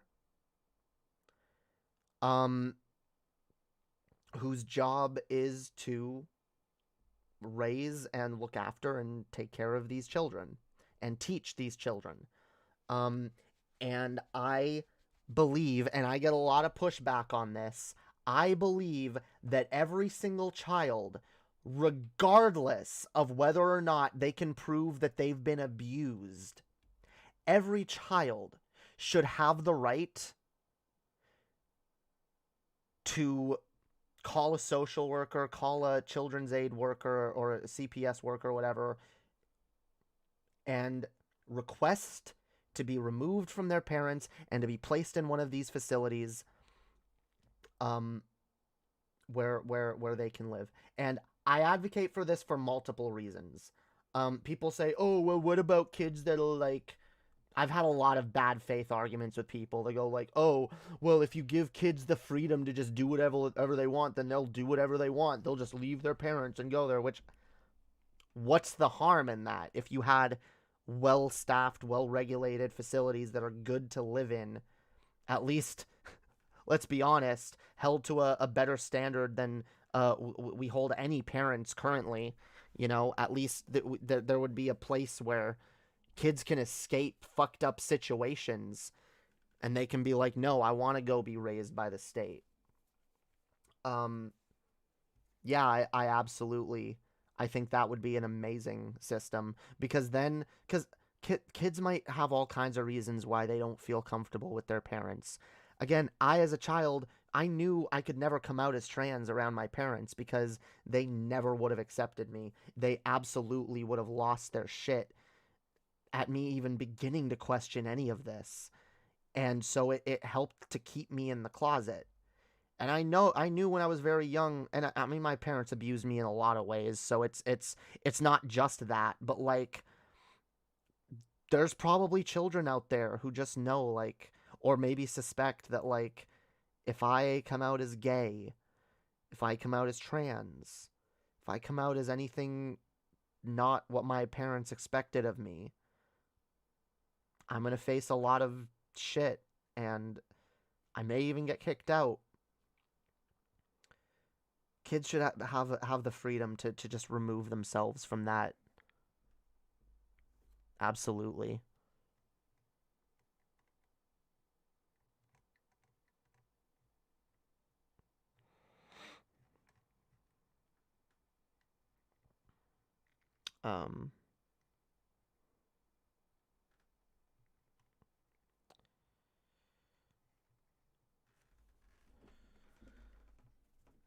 Twitch chat is being toxic. I mean, fine. I'll give more attention to the YouTube chat. All right, not to be disrespectful, just looking out. No, it's all good. It's all good. Pregnancy needs an opt-out. Science needs to go further. True, dude. People, like, you get people being like, oh my god, they want to get rid of a natural childbirth and have people grown in machines, as if that's some horror story. Like, honestly, if we could create machines that are capable of bringing a child to term, why the fuck not? If we could create human beings without having to completely not only inconvenience, but put a woman's body through a shit ton of physical and emotional stress and trauma, why the fuck wouldn't we? Why the fuck wouldn't we? A young member of my family came out to me as bi a few years ago. Now he's super MAGA. That sucks. Yeah. An older cousin of mine was also openly gay when we were kids for a little while. Now he's also now a straight MAGA hat. It's sad. The pressure just cracks some people and they retreat so deeply. Yeah, it is sad, and I understand it, because again, I was tempted at times to retreat back into a false version of myself where it was safe and that I knew other people would accept. But everyone's got to go through their own journey, and, you know, maybe that person will reach a point at some point in their life when they realize that everything about them is fake and it's not making them happy.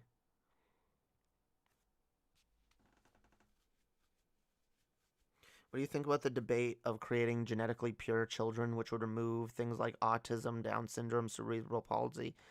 I mean, if we could do it, I mean, people already, like, let's be honest, parents already, or some do, like, will abort a fetus if it's like, oh yeah, this child is at risk of autism or this or that or whatever. I mean, it is what it is. Look, here's the problem, and I talked about recently, and I responded to that Matt Walsh story, talking about how a lot of women don't feel safe to come out, and some women don't feel safe to come out and admit the fact that they regretted having children or that it wasn't the best decision in their lives. And I talked about how the reason for that is a lot of women are gaslit into thinking, a lot of people in general are gaslit into thinking that if you admit that you made a bad choice, or that there are negative factors, right, involved in the existence of a child or a person that you still love. You can still love and view the value and worth of that person. Autistic people and people with Down syndrome and all those things, they exist. And they should be treated like people, and they should be loved and cared for. But, I mean, many of those people would be the first to tell you that they wouldn't wish their condition on other people. So, if we can avoid something that most people who have wouldn't wish on others, I don't view that as wrong. Again, if it is like, you know, we have these machines or whatever, and we can create I don't like the term genetically pure. That sounds very weighted in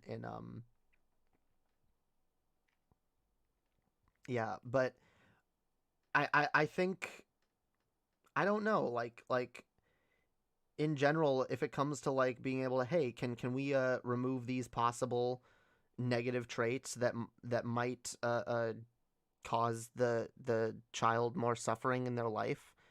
Can we mitigate some of those factors? I don't think doing that is wrong.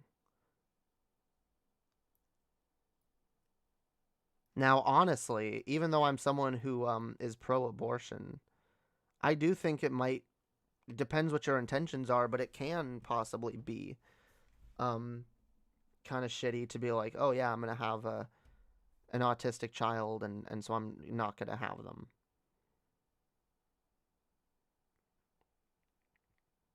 But, I mean, let's be honest.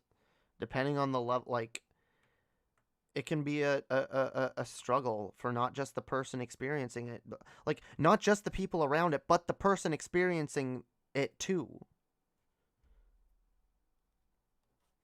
Like, I advocate for respect for mental illness, people with mental illnesses. I'm mentally ill in certain ways, but, like, that doesn't mean that I want other people to be mentally ill. And if I could prevent my child from, if I was going to genetically reproduce, if I could prevent my child from sharing in my mental illnesses, I absolutely would. So, yeah, I think, no, I don't know. Autism is a little different, because autism can be less harmful. And some autistic people are can be really intelligent. I don't want to, like, that's the thing. If a group of people has value, do you want to, like, be like, no, we don't want any more of these? I'm not ready to say that autistic people have no value and shouldn't exist, or more of them shouldn't exist. Like, I think there are plenty of autistic people that live with. Now, again, I'm not the most well versed in this, and maybe I should definitely hear some more autistic voices on this subject matter. But like, from where I'm sitting, I think that the question is kind of inconclusive. Honestly, it sucks that I don't want children because I love babies. Honestly, that's a good reason to not have children. Because if you just like babies and you don't like children as they get older, you're probably not going to make a great parent. My mother just liked babies. She wanted babies. She wanted us to be her babies forever. And she never wanted us to grow up. And so she pushed back against every single thing that involved us getting older and becoming our own people. And that can lead to a very shitty parenting situation. Most people aren't severely disabled by their autism. Yeah, and that's why I don't think it's... I don't know. For me, it's inconclusive whether or not autism in and of itself is bad enough that we would want to remove it from the gene pool if we could.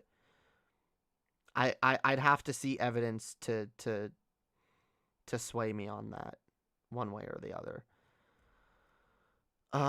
Now, would you be against it if such bioengineering or biocorporations profited off such things as creating the perfect child? Yeah, that would be kind of gross. I would be against that. It would have to be something that, like, no, we collectively, like, this again, it would, if it was like, first of all, most of the shit that I advocate for, I would not advocate for under the current capitalistic system. That includes, by the way, the foster care system that I described earlier. It would probably only work under some form of socialism or communism. Same with this, okay? This idea of having a machine that could create children and that could possibly create, like, the perfect child with no genetic defects, I would only be okay with this existing under, like, a socialist or communist system where, you know, people are made at a certain, like, replacement rate level where it's like, okay, how do we keep the population from going too high or too low, you know? And, you know, that they just pump out children on that basis and then, you know, put them into the system where they can either be, you know, they can either go to a facility like the foster care facility or be raised by a parent, you know, or someone who wants to raise children. Because I don't think having letting children be raised by a family, I don't think it's entirely useless, and I think there are good people that can raise children. I just think, honestly, they need to be certified. We need to do, like, parenting license shit. Like, or at least, like, parenting classes that are heavily encouraged.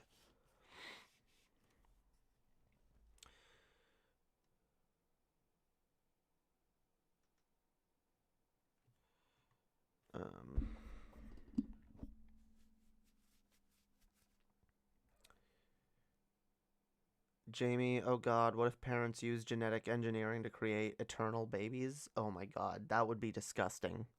That I would have, like, an extreme ethical revulsion to, because I already view the infantilization of children as really gross. But, like, the idea of, like, creating a creature that is just forced to be an infant for all eternity, that never grows up, never gets older, oh my fucking god. That would be the ultimate, like... That would be the ultimate, act of defying nature. Like, I don't know. I don't know.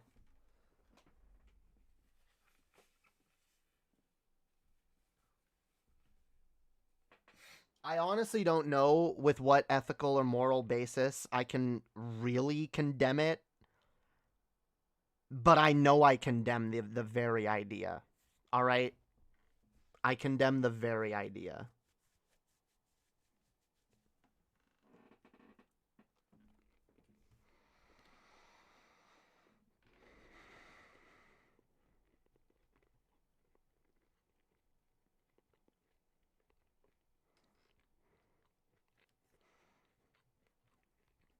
Um,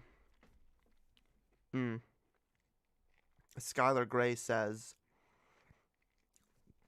I don't want to be neurotypical. I like the way my mind works. There are disadvantages for sure, but I also value the way I think and approach things. Yeah, I can definitely see that, and that's why I'm not in a position where I'm gonna say, oh, yeah, autistic people, eugenics, good. No, no, no, no, no, no, no, no, no, no, no, no, no, no, no, no. All right, it's not what we want to do. Permanent infancy is also a violation of bodily autonomy. Yeah, I feel like it would be. I don't know. It's just, ugh. It sounds as gross to me as this, like, oh, let's breed the perfect dog with, like, short legs and this and that. And they breed these dogs that, like, are really cute. They're really cute, but they, have a lot of health problems and shit. But it's like, oh, well, it's just really cute. Which, by the way, I do feel like if you were able to, like, genetically engineer a baby that never got older, it would probably have a ton of health problems. It would probably, like, and it probably wouldn't live very long either.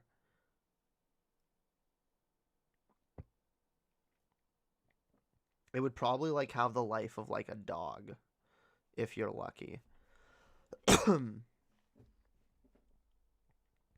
People should be forced to keep pets if they want legit eternal children. That's some stupid shit. Honestly, I kind of worry about the kind of pet owners that people like that would be, honestly. But it is better than letting them raise children, I guess.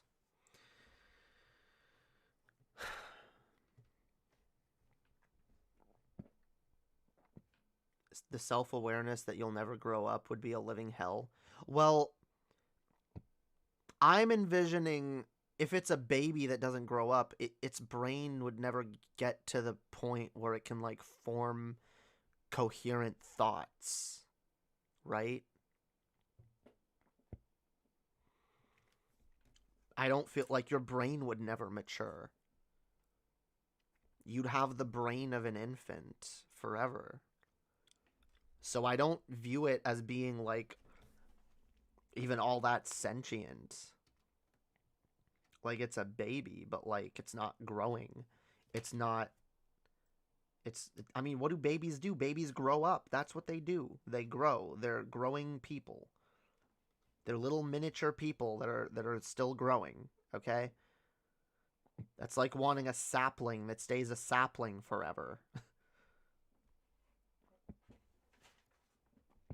That's not what it does. That's not its purpose. That's not what it should be.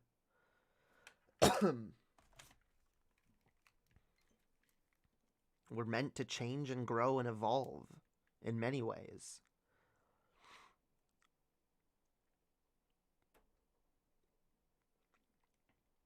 Some people treat their pets like children, and I think it's weird. I mean, honestly, I'd rather them do that than being the other way around, where they treat their children like pets, which a lot of parents do. I'd rather people, like, treat their pet like it has some autonomy. Yeah. One day, I don't know when, but we should discuss some interesting things. I don't know what we would talk about, but we should discuss things like socialism for the third world. Sure. Like I said, I'll do a call. I think I'm gonna do a call-in stream next week. So, those of y'all that have been waiting to call in can call in.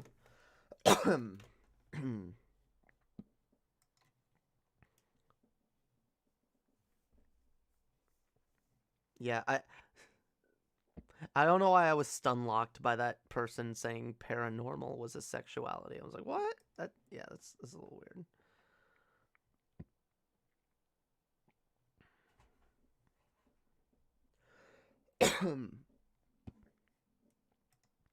What is this? Oh. Oh, okay.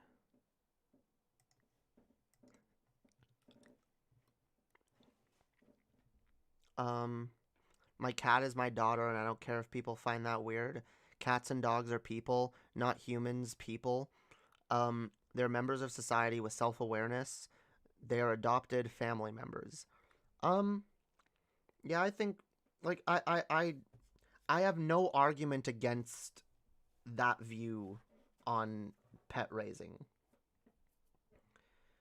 And honestly, it's the kind of pet owner I've always wanted to be, although I kind of lose my patience with animals really quickly, and I do get a little annoyed when they when they don't behave the way I want them to. But generally I try to like be like, okay, you're doing your own thing. You're your own, you're your own individual, you know? The too many letters thing is becoming a real issue if it's hard to tell up front when someone is joking or not. Yeah, this. But I feel like that's the exact sentiment that like the trolls want us to adopt, to be like, oh yeah, we should get rid of this LGBTQ plus thing. I mean, honestly, when it comes to like my approach to these things, I don't view myself as an LGBTQ plus advocate. I view myself first and foremost as an intersectional feminist, and I view intersectionality as my first and foremost thing that I advocate for. Because intersectionality kind of just covers it all, right? It covers all areas where lack of power and identity intersect. Like all these things, like all the things that we share as various marginalized groups. So while I am absolutely an LGBTQ plus advocate. Like, I think being an advocate for intersectionality is far more useful because it includes LGBTQ plus, and it also includes other things like feminism, like race, and these things are also important.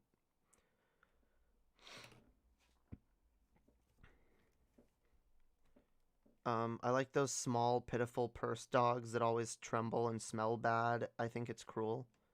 Or like, oh, I thought you said I like that. Yeah, no. Yeah, it is cruel. It is cruel. It is, yeah.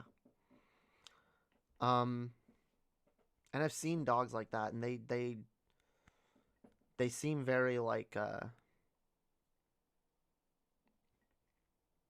unhappy. And like they go through a lot of shit. Jamie, could we talk about more morbid? Can we talk more about morbid topics? I like those conversations better. Why do you want doom and gloom? This is the Hopium channel, guys. As far as I know, the acronym right now is 2S LGBTQIA plus, or Alphabet Mafia. Yeah, Alphabet Mafia is what the chuds call it. Actually, I think 2S is after IA. Because 2S is Two Spirit People. And And I know that's included now. So have you heard about the Ilhan Omar being called a terrorist by Lauren Boebert? No, but I've heard plenty. No, but I've heard plenty of other people call Ilhan Omar a terrorist. That's nothing new. Ilhan Omar is fucking based, and she gets a lot of shit.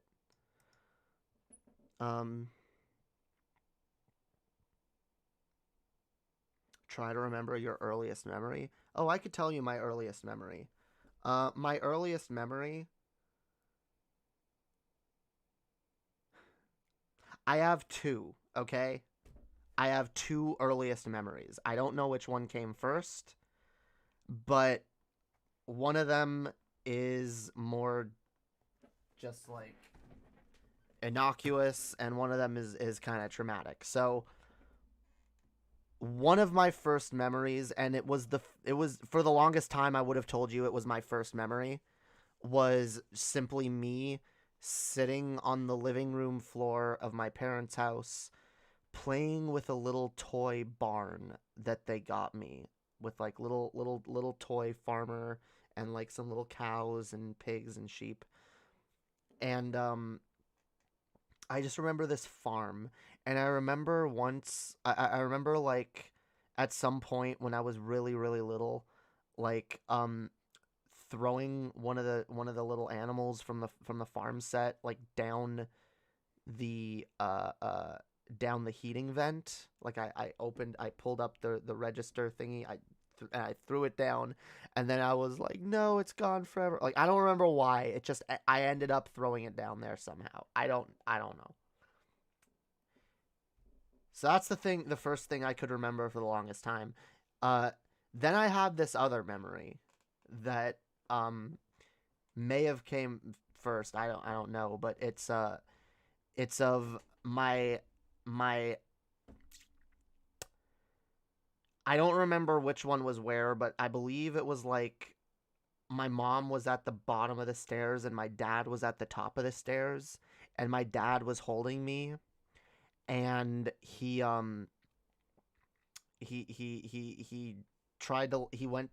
tossed me down the stairs. He tossed me down the stairs into my mother's arms. From the top of the staircase, tossed me down to my mother.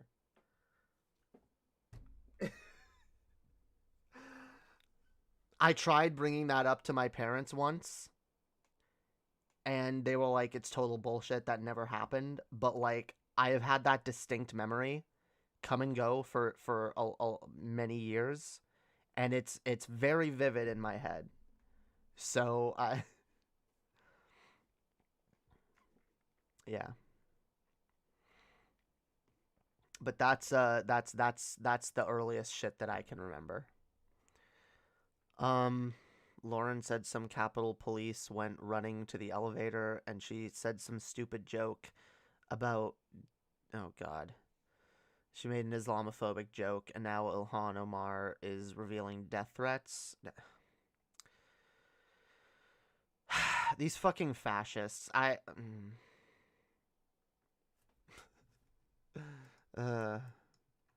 It's always the same shit with these people. It could still be a dream, but it's more likely to be real, I suppose. I had a lot of dreams when I was young, but like I feel like I can definitely distinguish from dreams I had when I was little to actual memories. Like I had a dream. Actually, I had this dream a couple times when I was a kid of being kidnapped by the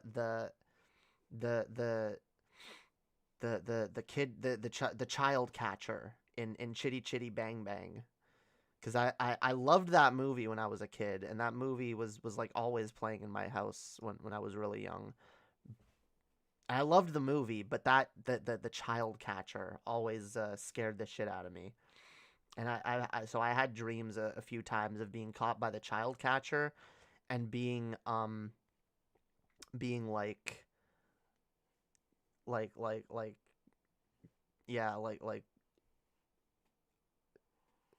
underground in like this like place where I'm being kept with all these children. And I remember this one time like playing out like the ending of the movie, because I remember a scene in the movie where like the what is she's like an evil queen or some shit, and like the kids tell her like you're ugly or whatever, and she gets mad. And in my dream, my mom was the evil queen. I'm barely remembering this film. It's been a long time since I seen it, so I might be misremembering details. But like, yeah, my mom was like this evil queen, and like, I remember just being with the other children, being like, you're ugly, you're a monster, you're horrible. And like my mother was like, I'm melting.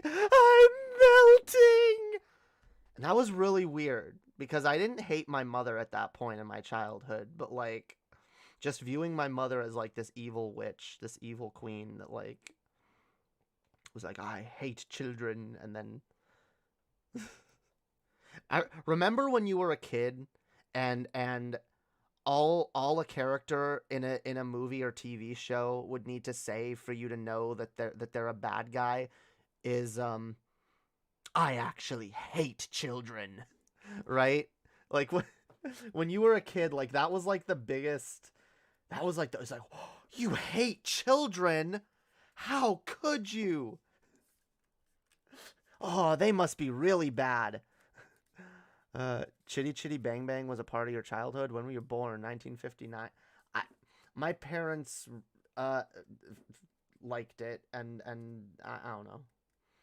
I think my parents grew up with it and then kind of pushed it on us as well.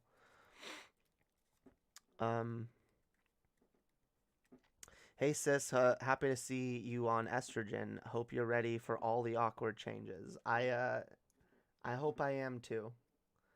Like I said, I gave my speech earlier. I expressed my doubts and my fears, but overall,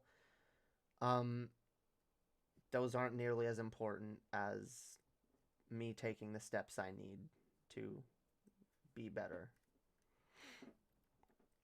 I mean, children are annoying, so fair enough, I guess. Oh, yeah, that's why, like, I get it now. Like, as an adult, being like, oh, fucking kids, man.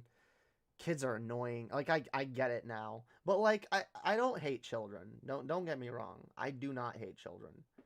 I'm just... As someone... And as someone who spent a lot of their childhood taking care of children, I'm just kind of over it. I'm kind of just over it, right?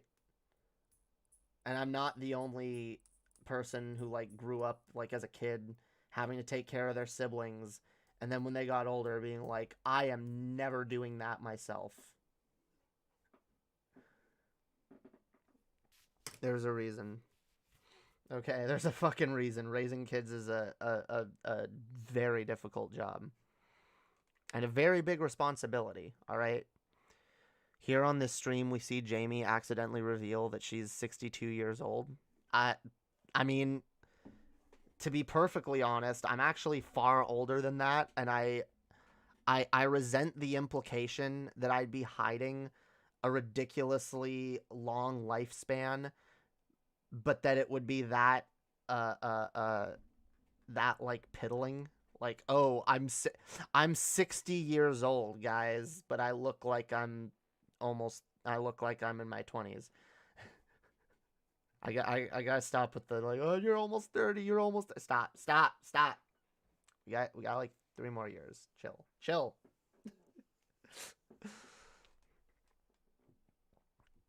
I will love my children. All others are undetermined. Yeah. Jamie's a time lady. Absolutely. All right. Absolutely I am. I exist beyond time, beyond space, beyond your comprehension, all right?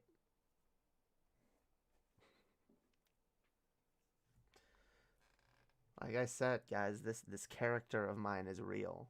It's real. You guys think it's just it's just like a headcanon fantasy thing, all right? You guys will see. One day. You'll all see the proof of my power. When I turn 30 in January, I'm giving a dramatic fucking speech. Hell yeah, do it. Absolutely.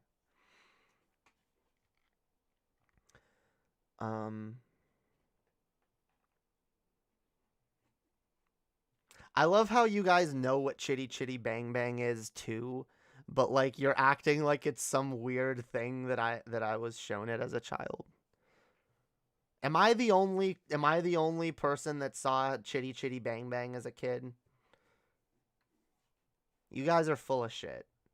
You guys are full of shit. You guys all watched it as a kid. See?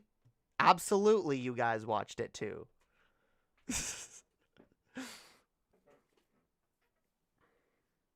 That shit was like... That shit was an iconic part of my childhood, okay?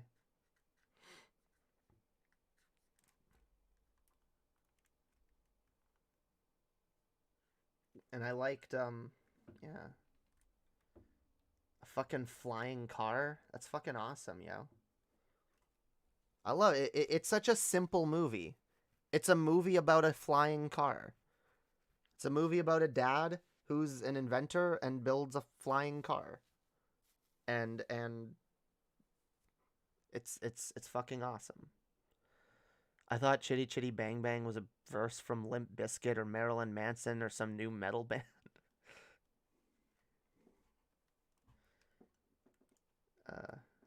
No, not as of such. Are you serious?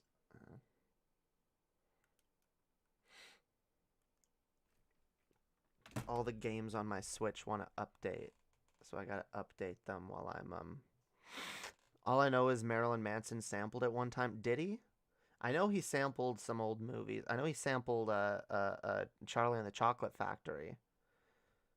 When did he sample Chitty Chitty Bang Bang? I don't remember that. I was born in the late 90s, so I don't know old films. I mean, that doesn't mean anything. I was born in the late 90s too. Well, no, I was born in 94, so technically early 90s, but I was born in the 90s, but I was shown stuff from older. I grew up, my parents like my parents growing up like showed me stuff like they always had on like the retro channels that had like Happy Days and shit like that. I grew up watching a lot of old shows and movies and shit. It's about this mad scientist dad who makes a flying and amphibious car, and they get kidnapped by some Austrian despot. Yes, true. It's good. It's a good movie. I don't remember how good it is, or if it might have some problematic elements looking. I don't fucking know. It's been forever since I've seen it. I haven't seen it in like 20 years. No, not 20. 15 years. Yeah. At least 15 years. Closer to that, yeah. Shitty Chicken Gangbang. Oh, wait. Yeah, I know Shitty Chicken Gangbang was a, yeah. Was that based on like a song from Chitty Chitty Bang Bang? I don't, like I said, it's been forever since I've seen the movie, so I don't. And honestly, Smells Like Children is probably my least favorite Manson album. Aside from a couple songs on it that are good. Yeah. Other than that, Smells Like Children kind of sucks. Has a lot of just, I don't know. A lot of weird choices. I'm an encyclopedia of Manson. Good to know. Good to know. Maybe you should have done the DFF episode on it. All right. No more shade. No more shade to TJ. No more shade to DFF. All the love, guys. All the love. Okay? Did you know his house was raided? Damn, when? When do you think we'll see like a grimdark reboot of Chitty Chitty Bang Bang. I don't know. Honestly, I hope it never happens. I see the thing about Chitty Chitty Bang Bang, like it's very much a product of its time. And like I don't feel like it could work in today's age. Like I don't think the idea of like a flying car would be all that magical like in a modern setting. You know, I think part of the thing that makes it work is the time setting. Again, I don't know. I gotta rewatch it. I gotta rewatch a ton of movies from my childhood. I actually have a goal to do that. Like, I have a list of films that I want to rewatch, and then I also have a list of films that I've never watched that I want to watch, because I'm not a movie person, guys. And something I've realized about myself recently is I actually really like watching movies with like other people. It's the one like I like movie watching. Like, I view it as like a group activity. I don't like watching movies by myself. I'll watch TV shows by myself. I like binging episodes of shows, but like I don't know what it is. Like movies are more of a weird time investment for me, or at least they feel like it. And like, if I'm gonna set aside a block of time, like 2 hours or 2.5 hours to watch a movie, I want to do it with a group of people and like enjoy the movie with someone other than myself. I don't know why. I've always kind of like felt like movie watching is more like a group activity. But like, yeah, movies and shows, like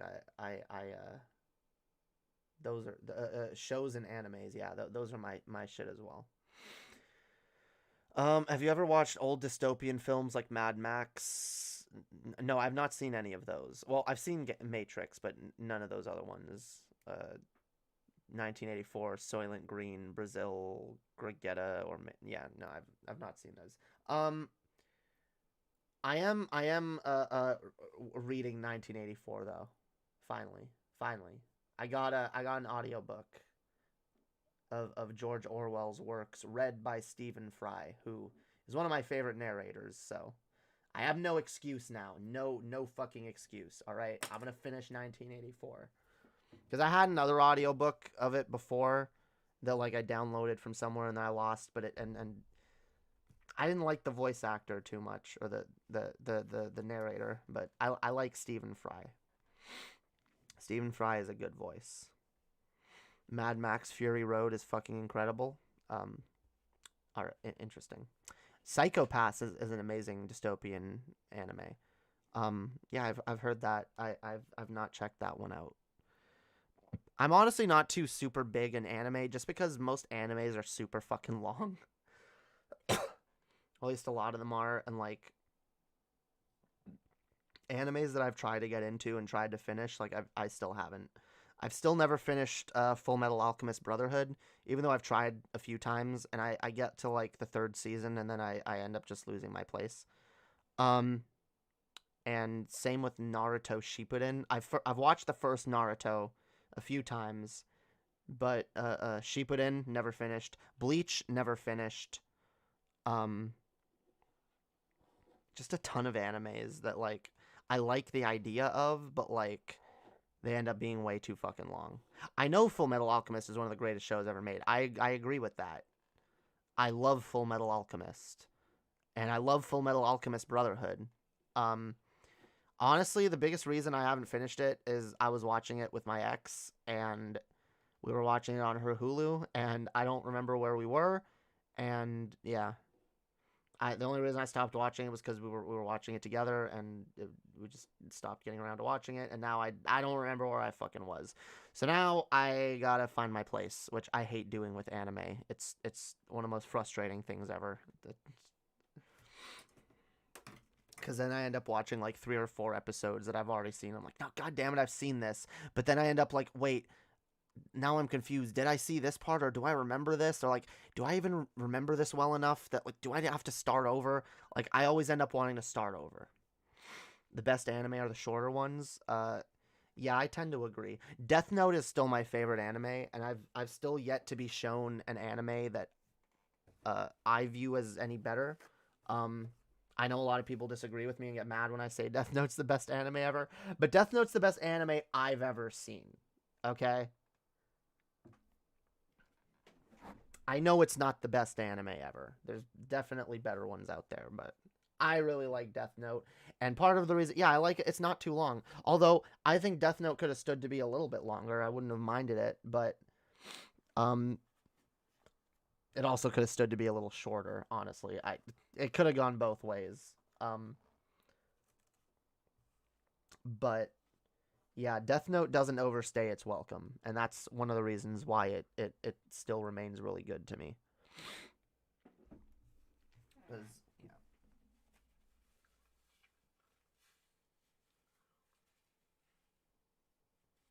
Because we don't get some bullshit long drawn out story where they like add in a shit ton of filler. The story is told, it's told well, and then it's over. Death Note starts to wear thin once Light joins the task force, in my opinion. Yeah, it starts to get a little less good. A little less exciting at that point. But it is still good, and I still think it's written well, and I still think it's ended decently. Though I do kind of just I hate the ending to most shit. I don't like Light dying at the end, and I don't like the. I think it got a little too okay. You guys know the Rick and Morty episode on heist movies. It kind of feels a little bit like that at the end, right? Like the last scene before Light ends up dying, like or like it's back and forth between Light and Near. And Light's like, you had no idea that I planned this, and I had Mikami do this, and the Death Note, and I wrote this name, and this, and I had this all planned. And then Near is like, well, that's very impressive. But you had no idea that I actually knew that that's what you were doing, and I had a backup notebook made, or a replica notebook, and you weren't actually writing it in the real notebook. And then Light is like, well, I knew that you were gonna change the notebook, and I had Mikami replace it with the old notebook.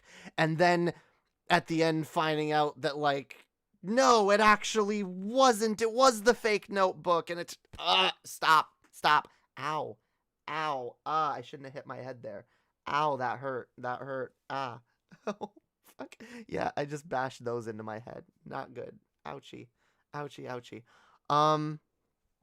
Yeah, honestly, that part, that part is kind of cringe. But, look.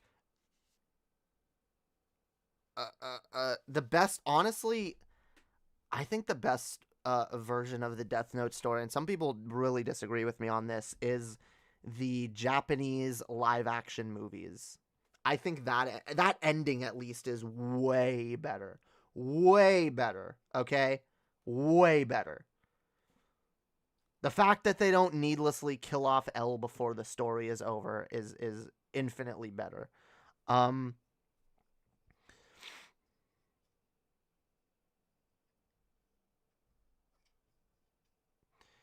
Yeah, the whole, I don't know, the ending, it just came off like the ending of a really contrived heist movie.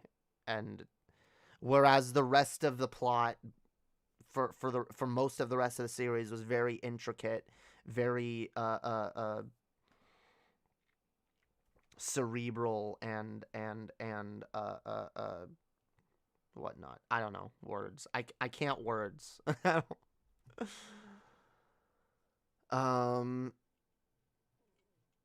Wait, what? What are y'all talking about? Steins Gate is really good. You guys okay, you guys can need to, if you guys want to recommend me an anime to watch. Again, I do prefer shorter ones that I can get through in a relatively decent time. Don't expect me to remember them if you guys are just chatting them here. Like yeah, DM them to me or be like, "Here, watch this." Yeah. or post in Discord or something. Be like, yeah, here, watch this.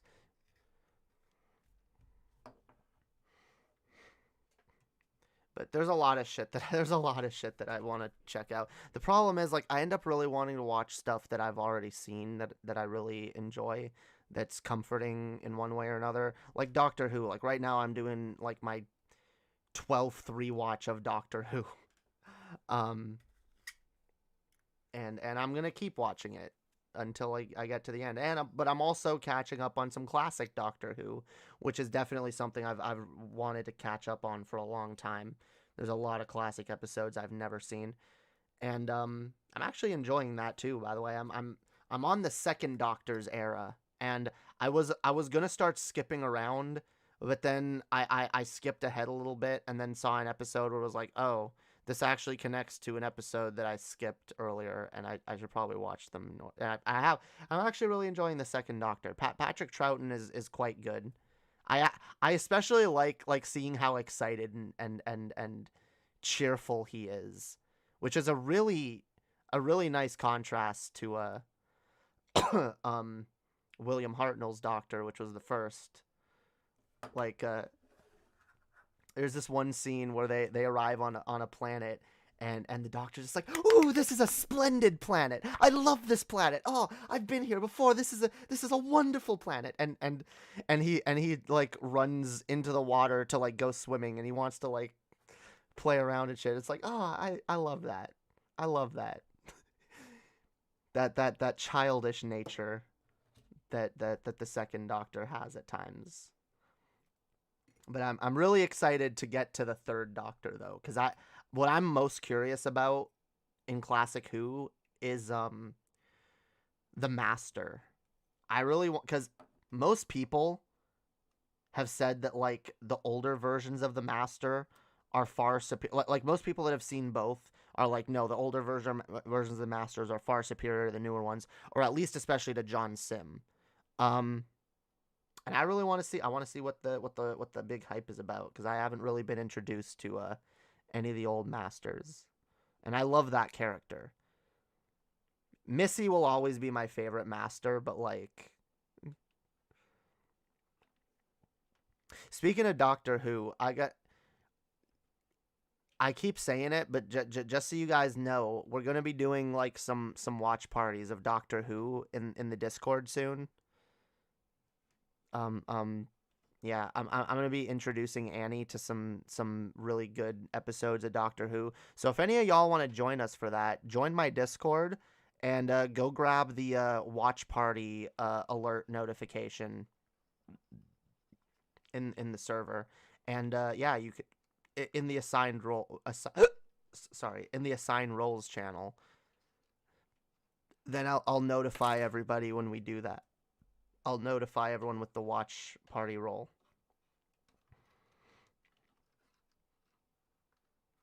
Yeah. I don't know. I don't plan to stream this weekend, so maybe if Annie wants to do that this weekend, we might. Yeah, Dr. Whomst. Dr. Whomst.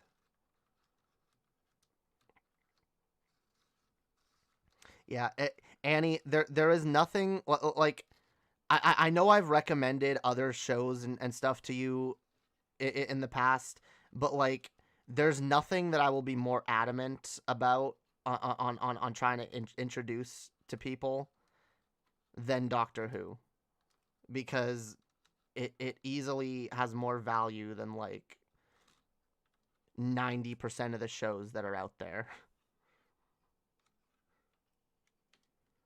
So yeah, if any of y'all are hanging out and are like get annoyed when I talk about Doctor Who, because y'all are like, oh, I don't get this Doctor Who shit. Well, come join the fucking Discord and go grab that role, because if you happen to be free when we're doing that, then it's a good opportunity to join us in watching some of that shit. I'm gonna be showing Annie only the best episodes to start off with, okay? We're gonna jump around a bit and watch some really fucking solid standalone episodes.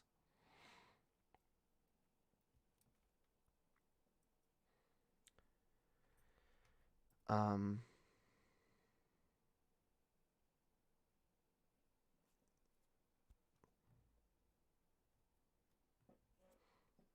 yeah, I don't know about y'all's anime shit.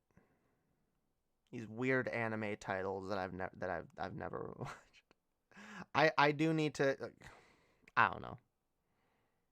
I need to get more into the anime shit. I'm honestly gonna buy the Blu-rays of Rebuild. Damn, it's that good. There's very few. I used to want to like collect everything that I enjoyed like on a physical copy, but these days there's very few things that like. There's very few things that I'm like, no, I have to own a copy of this, and Doctor Who is probably the only one at this point that I'm like, yeah, no, I want to collect every single season of Doctor Who on DVD. I don't have them. I have a couple seasons here and there, but like one day I want to have like all of them on fucking Blu-ray. Cuz that's how important that shit is, all right? All right. Fuck relying on streaming services. That's shit that I want to have like forever. God, I hate streaming services. Watch Evangelion. Evangelion. All right, greatest anime ever. I have heard that before, believe it or not. In my years on the internet, I have definitely heard that before.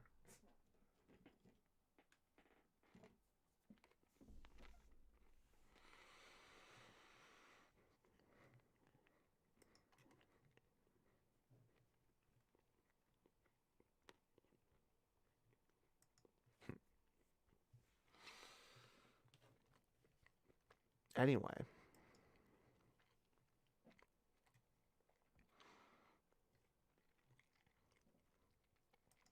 All right. All right, fine. I'll trust you.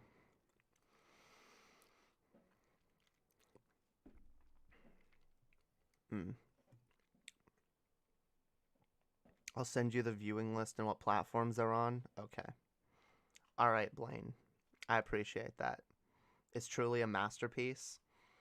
All right. I know it probably is. I just don't know why. Like it's, I have to be in the right mood for anime. That's the thing. I'm way more often in the mood to watch something like Doctor Who. Um. Or something like Archer or BoJack or Rick and Morty. I like I like comedy for the most part. I like watching funny cartoons or funny shows that are um and yeah, sitcoms. I like sitcoms. So like getting into anime, like I have to be in the right mood for anime. And sometimes I'm not. And I want to watch something funny. Most of the times I want to watch something funny. Stream Halo Infinite when it comes out. I don't have an X. Actually, I don't need an Xbox, do I? All I would need is Xbox Live. Xbox. What is it? Y'all know what I mean. Xbox Game Pass. Which I do want to get Xbox Game Pass, but I can't really justify that expense right now. Maybe if someone gifts it to me or something.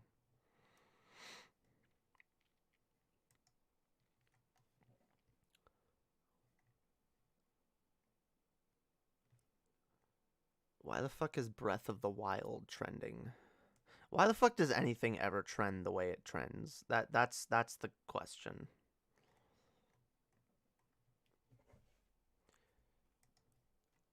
Almost every time I go on Twitter, like Vosh is trending.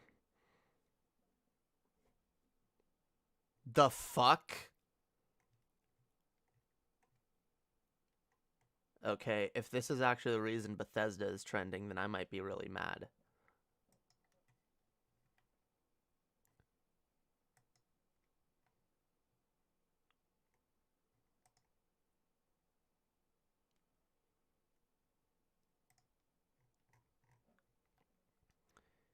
Sorry, PlayStation fans. Elder Scrolls 6 is exclusively, officially exclusive to Xbox and PC.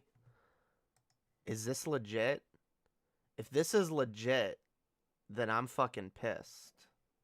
Alright? Because you know what? Look. Do Elder Scrolls games normally run better on Xbox systems or on PC? Sure. Okay? But, like, I don't care. Accessibility should be a thing. Fuck it, fuck console exclusive. I will say, though... Yeah, Todd Howard does it again. I will say... This does make me more likely to lean towards Xbox for this gaming generation. Even though... whatever. I'm not going to be able to afford a next-gen console anytime soon. But, like... I kind of like, I don't know. I want the Ratchet and Clank game because that seems dope. And I want a PS5 in general because, like, I mean, yeah, Ratchet and Clank, Demon Souls remake, and whatever other exclusives are to come. But, like,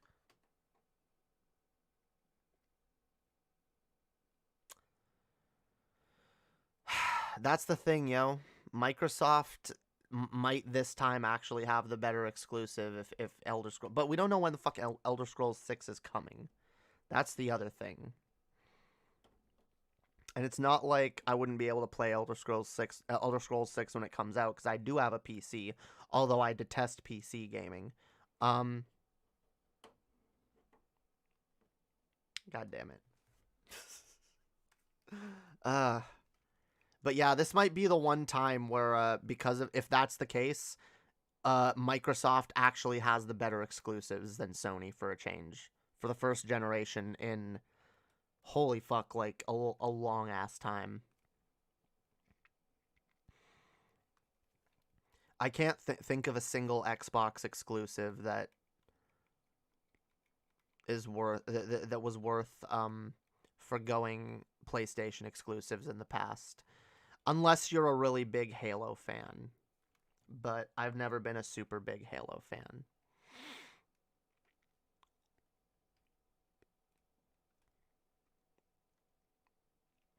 Xbox is better this gen for sure. Oh, absolutely. Like I said, Xbox, you guys know this with the Xbox Series S or X, you can mod it. You can mod it out of the box. You can I think you pay like $20 or something, and you have access to developer mode, and you can install whatever third-party software on that system that you like, including fucking emulators.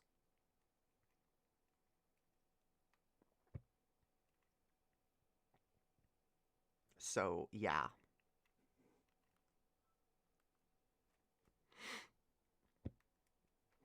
Being able to play, like, holy shit. Like, you can emulate, like, GameCube and PS2 games on that thing. Like, holy fuck. That's a powerful fucking system. And that's, like, again, it's not even an official thing. That, like, you can officially play these games from other systems, but just the fact that it's possible, for me, makes it probably one of the most worthwhile new consoles to come out in a while.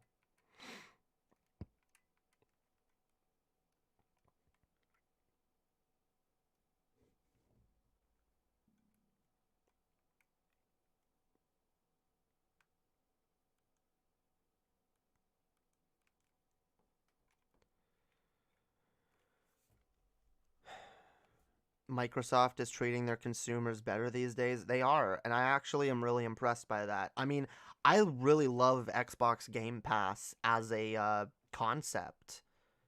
It's amazing. It's like, oh, rather than making our games exclusive to a single piece of hardware, let's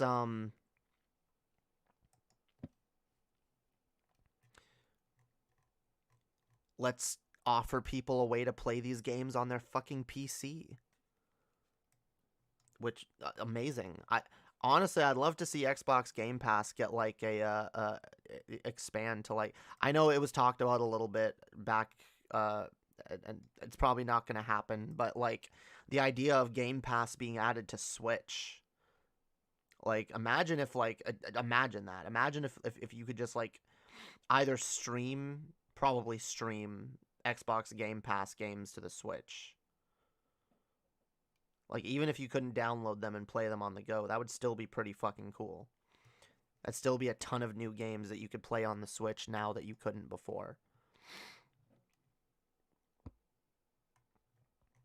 So.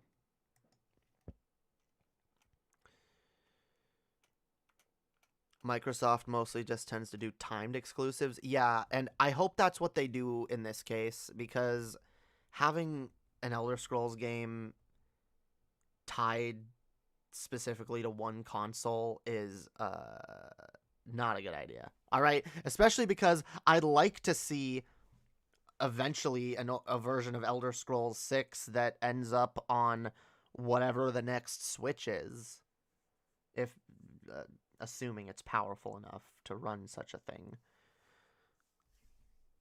Like, yeah, but I think I'm not going to say I have faith in Microsoft to be smart enough about that to be like, okay, yeah, this is a timed exclusive, but I do really hope that they do that. And I have more hope that they do that than I have for a lot of shit, I will say.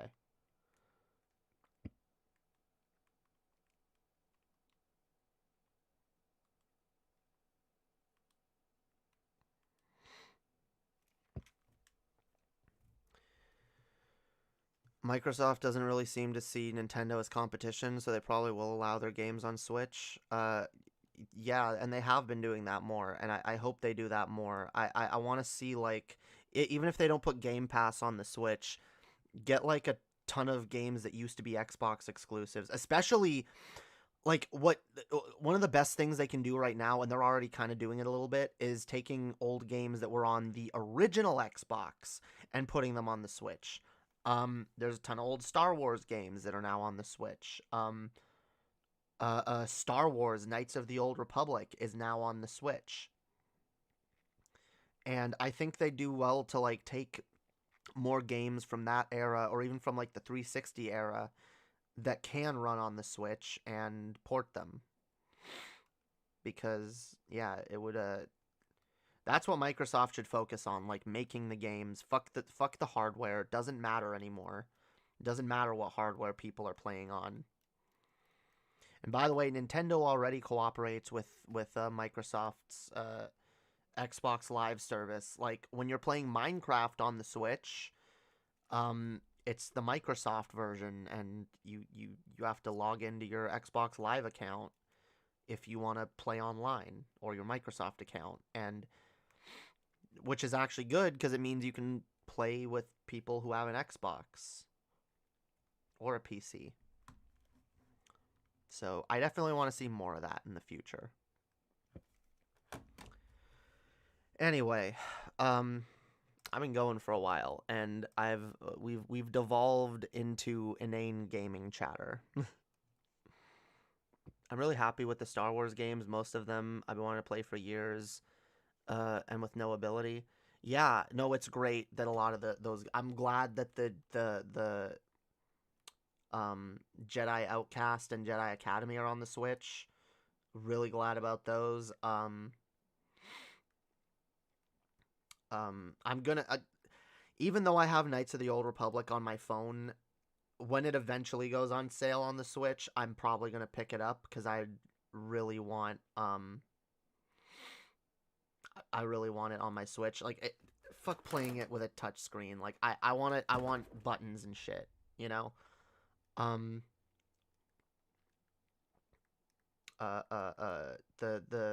which one? I haven't played it in forever. Where is it? Oh yeah, Star Wars Racer, Star Wars Episode 1 Racer. That was a N64 game, but that's also dope to have on the Switch. The funny thing, you guys know it's hilarious. Like I shit on Star Wars so much. But I want to make it clear. I'm shitting on the movies. I love Star Wars as a universe. I love the imagery. I love the music, especially the prequel music. Like the soundtracks to the prequels are fucking incredible. But like, hot take, Kyle Katarn is boring. What? No, he's not. I like him. I'm kind of sad that they retconned him.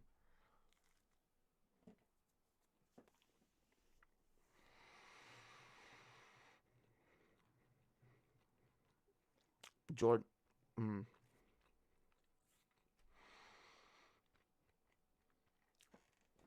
Jordan Peterson is selling busts of his head. Yeah, that's really gross. That's cultish. Jordan Peterson's following is already pretty much like a cult. Let's be honest. Anyway, as I was saying, I like the Star Wars games. The video game, like, being able to play as a Jedi is incredibly, incredibly fucking fun. Or just flying a fucking a starfighter. Oh my god, ton of fun. There's a lot more Star Wars games that I would love to see on the Switch. The Rogue Squadron games absolutely would run amazingly on the Switch. Star Wars, does anyone remember this game? Star Wars The Clone Wars. This is before the TV show. This was a game. It was before it was before the shitty CG animation versions of those characters. It was Star Wars The Clone Wars. And again, it sucks that it has that title because there's so many things with that title now. But yeah, Star Wars The Clone Wars, the game for yes, never been able to play it, but always wanted to. Oh my god, hang on. It's do I have it here? Yeah, I do. Yeah, this game. Tons of fucking fun. And you don't even like play as a Jedi for most of it, but like you're in like a some kind of like a vehicle, like a speeder or a ship or something. It's like a third person shooter. It's fun. I even my point is I like Star Wars games when I'm playing as a Jedi. I like Star Wars games when they're shooters or all types of genres. Like the Star Wars video games are usually a lot of fucking fun. The Lego Star Wars games, a lot of fucking fun. And it's just kind of sad that like the movies waste so much fucking potential. The Star Wars episode 3 games are also kind of fun. I've been playing Star Wars episode 3 on the DS, which I really loved that game when I was younger. I remember getting that game when I was first getting into Star Wars, and like I don't think I had even seen episode 3 yet, but playing through the story in the game, and like it was like so exciting, and like I still love that game. It's a great 2D side-scrolling beat-em-up type game. A lot of fun.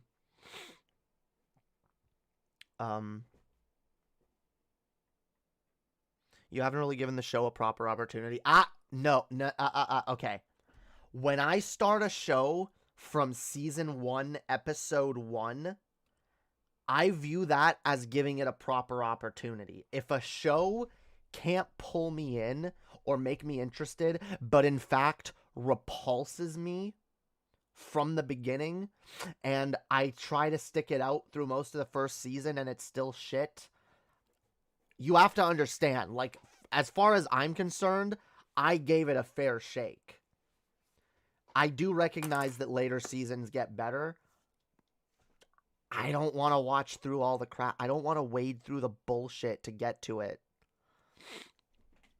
So then we shouldn't watch Doctor Who. No, Doctor Who. Look, I'm sorry, there's a lot of good shit even in the less interesting parts of Doctor Who. Okay? But the thing about Doctor Who is a show that's always changing, and you can pretty much jump in at any regeneration. But like this like Star Wars the Clone Wars, like it's supposed to be telling a story. It's supposed to be filling in all the gaps between, or a lot of the gaps between episodes 2 and 3. So when I have to skip episodes, I feel like I'm missing parts of the story, even if they're parts of the story that I don't care about. So season 3 is practically an entirely different show. If you can show me a definitive jumping on point where there's where it's actually worth watching and it's an anthology series,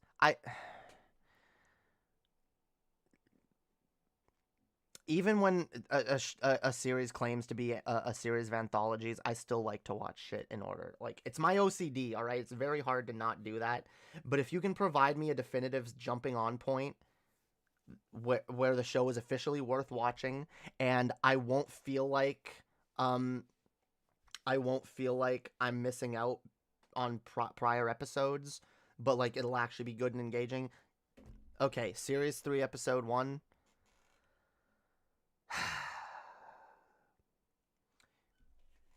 Can you promise me that I'm not missing shit from that like there won't be any context missing from series 1 and 2? That like series 3, okay, I can start it here and it's like, okay, this is the beginning of a new story sort of thing. Cuz if I watch, I might try giving season 3 a shot. But like it just, you have to understand, it pains me to skip episodes and seasons. There is some level of interconnectivity. Seasons 1 and 2 are from the perspective of a native child who sees the world as if it's a cartoon. She grows up as Ahsoka does. The show grows up as Ahsoka does.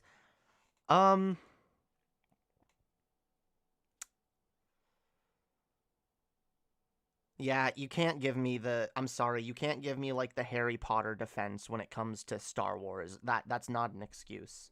They never should have done that. That is ridiculously stupid. Because again, like, okay, I've talked about this before. Why the fuck would you make a Star Wars show and try to target it at kids, at little fucking kids? Why? Little kids already like Star Wars. Kids are already turned on by the idea of Star Wars. They see it, they're like, oh, this looks cool. I want to watch this. I want to play that. It's already cool. It already appeals to kids. So why the fuck would you take away elements that make it appeal to everyone? It only loses when you do that. So like based on the shit I saw in season 1, holy fuck. It's like they fucking, it was like they were trying to make baby's first Star Wars. Nobody asked for that. I was a kid. I loved Star Wars. I watched them all 6 of the original movies at the time when I was a kid. And I loved them all. Even shit that I didn't understand as much. I was like, I love this. Jamie, it was an artistic... Fam, if you're gonna defend that decision, it was an artistic decision that is really important to the show's identity. You're talking about a show you haven't watched. I watched the first like 7 or 8 episodes. And it was goofy. It was silly. It was stupid. It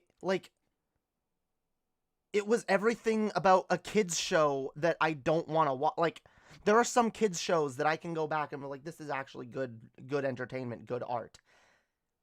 That was not it. Season 1 of the Clone Wars was not that. Okay? Season 1 of the Clone Wars was like, again, let's take everything about Star Wars that's cool and interesting and strip it down to like appeal to fucking babies. Too much Jar Jar, not enough substance. Not just Jar Jar, but like the fucking droids. I already really am annoyed by the fucking battle droids in the prequels. The whole Roger, Roger. Oh, look at us. Oh no. Ah, I got blown up. Ah, fuck. Like, I lost my head. Shit. Like, oh my god. No. I hate it. I hate the battle droids. I hate the way that Roger, Roger every fucking time. Like, why? What was the, it's not cute. It's not interesting. It's just annoying. And whatever. They weren't the most annoying thing ever in the prequels, okay? They were only a little annoying. They were a little annoying in the prequels. A little bit, sometimes. A little bit that came off as a little goofy, a little bit too much. But you know what? I was willing to accept it. I could roll with it. I could. I could roll with the battle droids the way they were depicted in the prequels, just so long as I could roll with it, but I didn't love it. But that show took everything I didn't like about the battle droids and cranked it up to 11. And oh my fucking god. And I disagree. Star Wars was a family movie, but not meant specifically for younglings. Yeah, no, Star Wars is a family thing. It's a thing. Star Wars is a unique property because it has a unique type of mass appeal. Okay, that it can appeal to little kids, it can appeal to grown ass adults, it can even appeal to old ass boomers. All right, it appeals to everybody across demographics. Okay. But to take that and say, because I got excited, I actually did be like, oh, there's gonna be a Star Wars show, and I remember I took a look at it, and it just looked bad. Actually, no, I watched the movie. I watched the movie that they put out before the show, the Clone Wars movie, and I did not enjoy that movie. It was so bad. It was so goofy and lame and unimportant, and it was just the dumbest plot line ever. It's forgettable plot line. I remember watching it more recently. I mean, like, I'd seen this before, but I forgot all of it because it was so yeah. I watched the movie and it was uninteresting, and I think I watched like the first episode of the show, and it was terrible, and I was like, I don't want to watch this. And I think honestly that show is a big part of what made me stop being a Star Wars fan for a long time, because it just made me lose interest, and I started paying attention to other shit like Harry Potter and, you know, Doctor Who and shit, and I like those properties infinitely better. No, I don't hate Ewoks and Jawas. Well, Ewoks are they're fine. Ewoks aren't my favorite Star Wars alien, but I don't hate them that much. What do you dislike about the movie's ideas? It was just like a really forgettable storyline. I can't even think of it now. Like, what, they have to rescue Jabba the Hutt's son, and the I don't know. The only kids shows I go back and watch is a sliver of Nicktoons, as told by a ginger, and Looney Tunes. See, the shit that I go back and watch is like Disney Channel shit, like Kim Possible or Lilo and Stitch. Those are my favorites. It's high stakes because the Hutts trap. Stop! It's not high stakes. It's not high stakes. Don't call it high stakes. You can't call it high stakes when it's literally about rescuing baby Jabba, and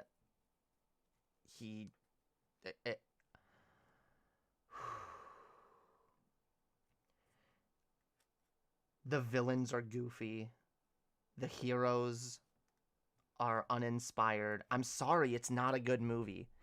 Look, you can defend to me season 3 and on all you want, you will never convince me. You will never convince me that the way they started off the Clone Wars was anything approaching a good idea. It was not. It was not. Like, the movie didn't, like, the fact that they made it a movie and it looked like, oh, like, I remember looking at the box art of the movie and having it, like, in my collection next to the other movies, and it looked like another Star Wars movie, like, by the artwork and the shit on the cover, and, like, I just remember, like, getting excited, like, oh, like, another Star Wars movie. Like, I get it, it's not live action, but it's another Star Wars movie, and I can't wait, and, like, watching it, and just all my excitement draining away. It was not, look, it was not anywhere near as high stakes as any of the Star Wars movies have been, not even a tenth. It honestly wasn't even high stakes enough to be, like, a season finale of what I watched of the Star Wars, the first season of the show. All right, like it's.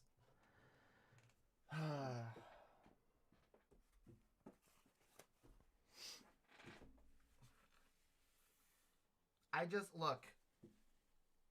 I get that you see value in it. I'm just saying I don't blame myself or anyone else for taking a look at that movie and being like, yeah, this isn't for me. This is not for me. Not for me. Oh, what? Okay, the stakes are high because the Hutt's travel lines are vital to the war effort, and it's really interesting for Anakin to have to defend the child of the gang that enslaved him. That's like some meta justification for a shitty story, all right? That's like...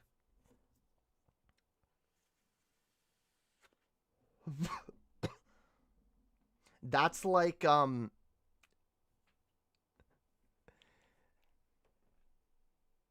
Oh, that's like Kingdom Hearts Dream Drop distance levels of like, Sora's an idiot now, just go with it. You know? Oh, we're gonna retcon this shit we made back in the beginning. Just go with it. Oh, by the way, here's a whole backstory to explain why Mickey is shirtless now. No, it totally makes sense. Just go with it. No, I'm sorry. It needed to have way more weight, and it needed to be taken way more seriously if it was gonna land on any level. And it didn't.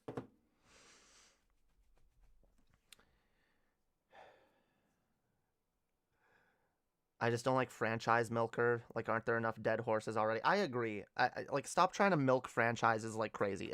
If it's... Look, The Mandalorian is a good show, and I think it adds a lot of good shit to the Star Wars universe. And I guess I'll make my decision on later seasons of the Clone Wars, but, like... I'm just saying, like, you have to admit it was a shitty start.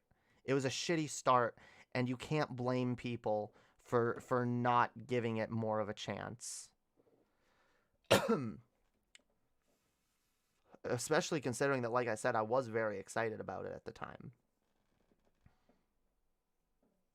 And my excitement was quickly killed by that movie and the first episode of the show. So.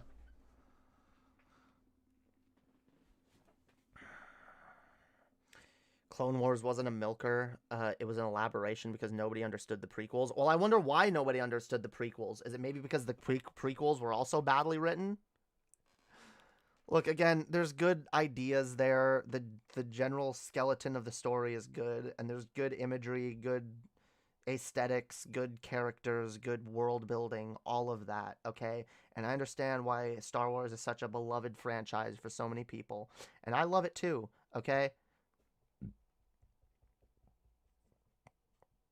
But since Empire, the movies have not been written all that well. I'm not strawmanning you. I said, wait. It's really not. Why would they have specifically chosen the Hutts, especially when the Clone Wars going forward would continuously hit on the fact that Anakin was a slave and it still haunts him?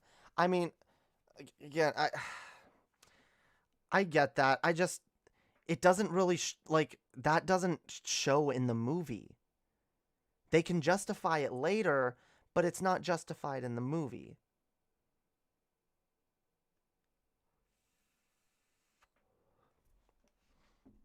I just would have liked some more weighted and serious scenes. I would have liked a plot that, I don't know, that felt like it had some massive significance. I'm trying to understand what you're saying.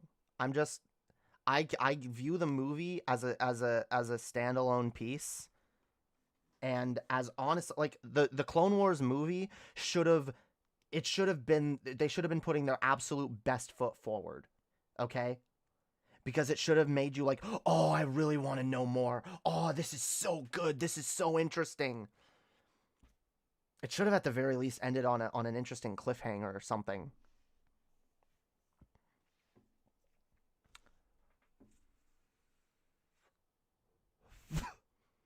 I really felt like it did. He repeatedly talks about hating the Hutts.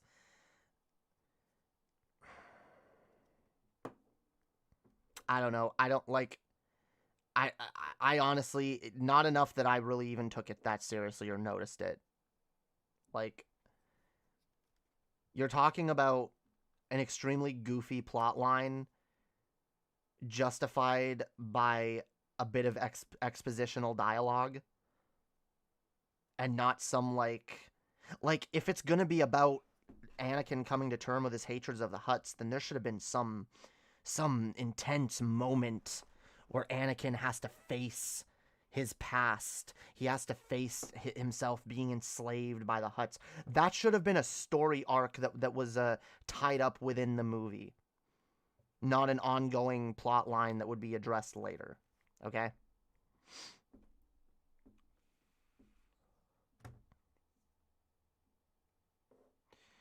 I'm not claiming it was a good movie. The movie was a last-minute thing that was meant to be 3 episodes, and Lucas wanted it to be a film. Why? Why? I mean, it's possible that the presentation soured you on it to the point that you're not being charitable to it. Genuine question. I honestly don't know. That could be a factor, maybe, honestly, because... Look... Do you see this? I was actually really interested, really excited to learn more about the Clone Wars era. And playing this game probably got me the most excited out of anything. Because I like the prequel imagery. I like the ships. I like the designs of the stormtroopers and the droids and all of it. I like it. I like the visual design. And I wanted to see more of it. I want to see more of this war. But like... And I was hoping it would feel, you know... It would feel like the movies. It didn't feel like the movies. Honestly, here's the thing. I could watch the Clone Wars series and actually really get into it and enjoy it. And I might. But even if I do, I'm going to make this clear. I will never view it as canon. In fact, I've already explained my view on the Star Wars. I don't think Star Wars has a canon. And I view each trilogy, each movie even, possibly, as taking place within its own possible canon. All right? Because I honestly... But especially, like, each trilogy, okay? Each trilogy definitely takes place within its own canon. But I could... possibly see a different canon between episodes 1 and 2 and 3. But definitely between the Anakin in episode 1 and then episode 2 and 3.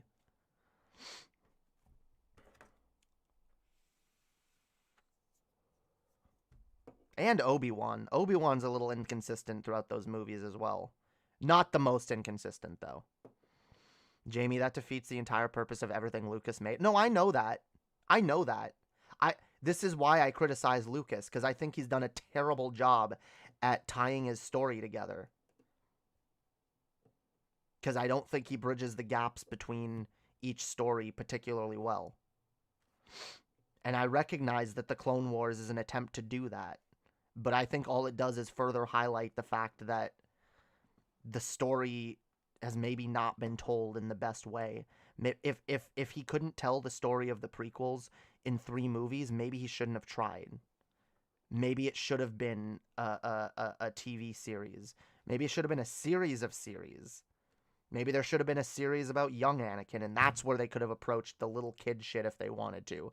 And then a show about teen Anakin learning to become a Jedi. And then a show about Anakin becoming Darth Vader. Lucas is a great idea / world builder, not a great writer. Exactly. That's my point. Amazing world, amazing ideas, amazing characters and locations, all of it amazing, beautiful universe. But the storytelling.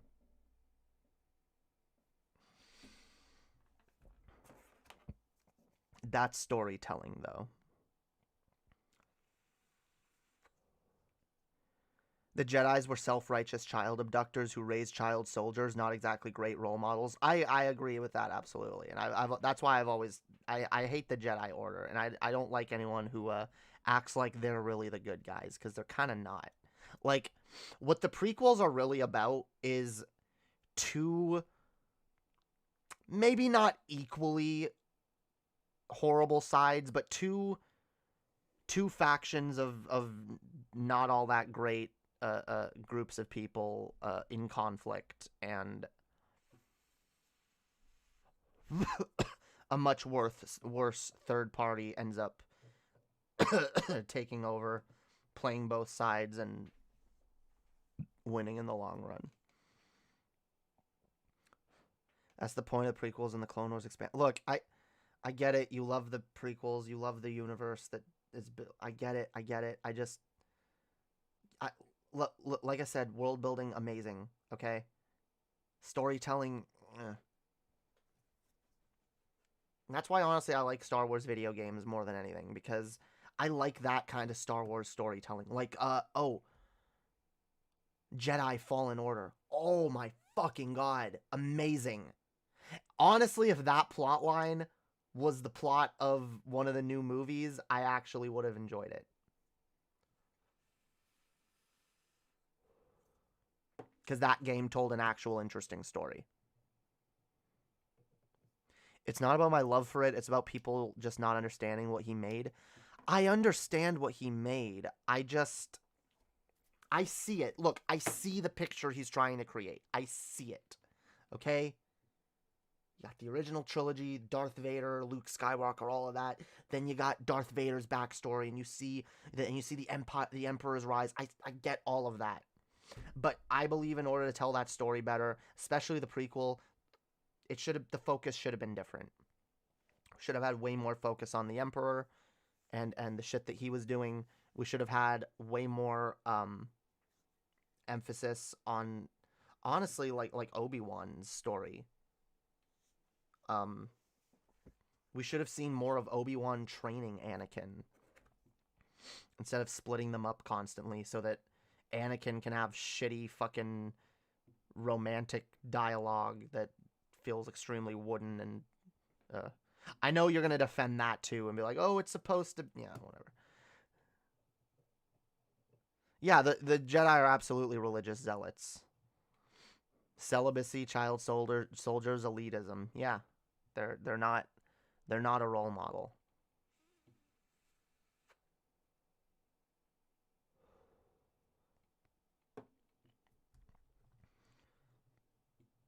That's fine. I wasn't saying the films are perfect. I even said the opposite. Well, yeah. I don't think we disagree that much. You just seem to see more value in them than I do. You seem to see more value in the storytelling than I do.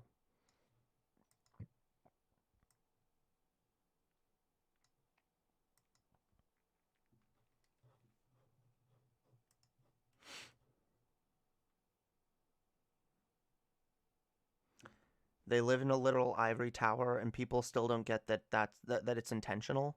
See, the thing that bothers me, if the Jedi were meant to be viewed as more of a villain, they they really should have shown them being like, they should have shown the Jedi's committing actual injustices.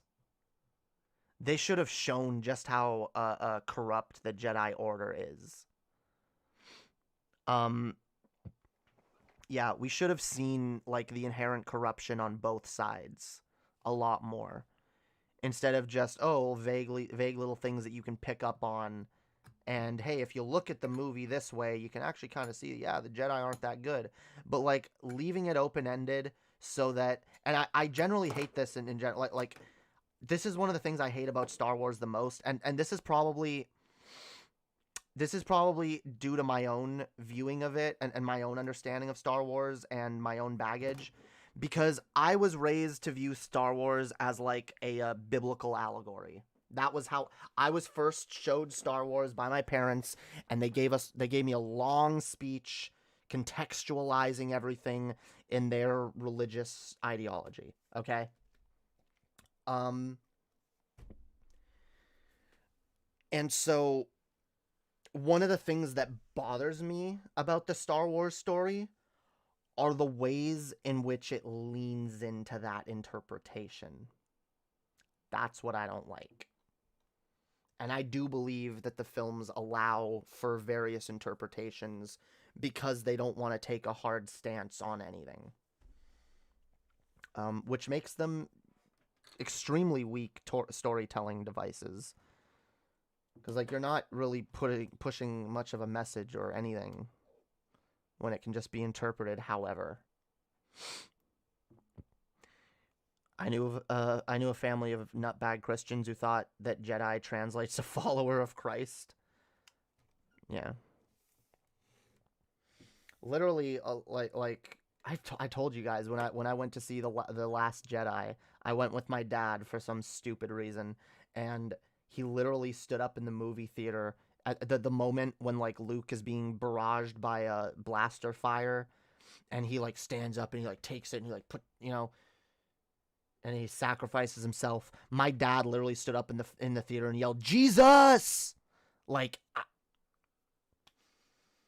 and I'm sorry. The fact that like so many stories like again leave themselves open to play into that kind of interpretation, to play into that kind of really gross like religious imagery and shit, like I kind of hate that. I kind of really hate that. Because again, they don't really say anything. Oh, it was embarrassing. It was probably the most embarrassing moment of my fucking life. And I was already hating that movie. But, like, that soured the experience more than anything. I literally was, like, hiding. I was like, oh, my God, don't look at me. People were looking. It was cringe. I think the Jedi are neocons. They follow a strict code in order to protect and preserve the Republic, which is liberal compared to the other Star Wars factions, but they themselves are not liberal. Sure.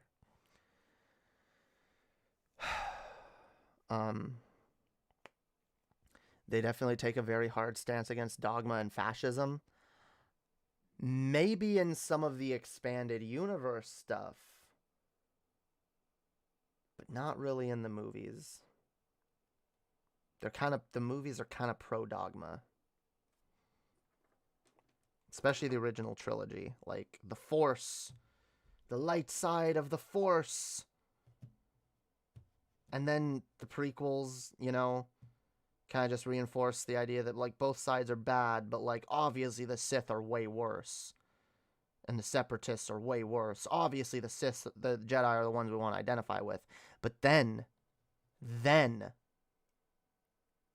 I'm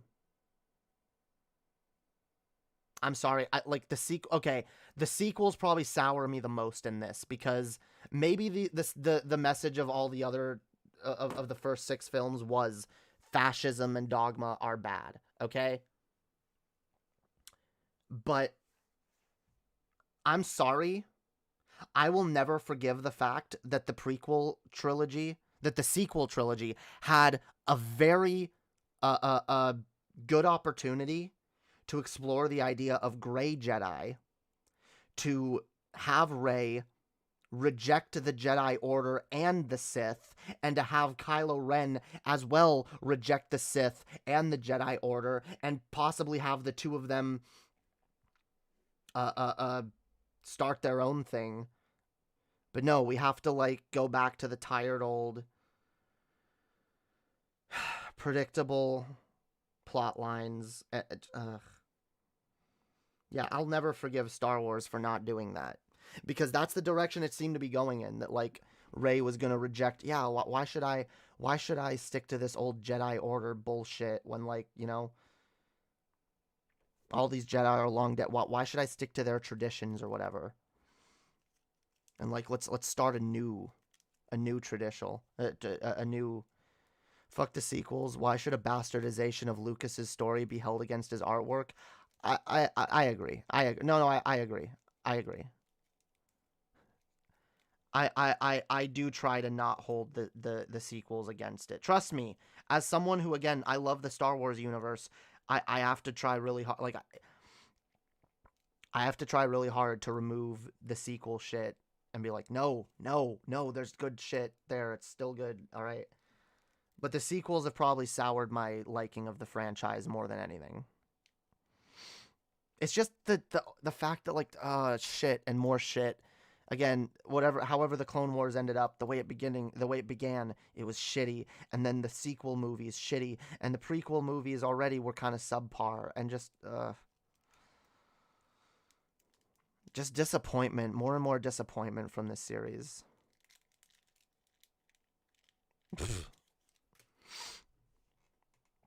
Not interested in becoming famous, and also not interested in buying followers, fam. I don't believe in buying followers. The sequels are not what George wanted for the series whatsoever. Yeah, and I'm... That's why I try to not hold that against Lucas, alright? But he still made a lot of stupid decisions before that.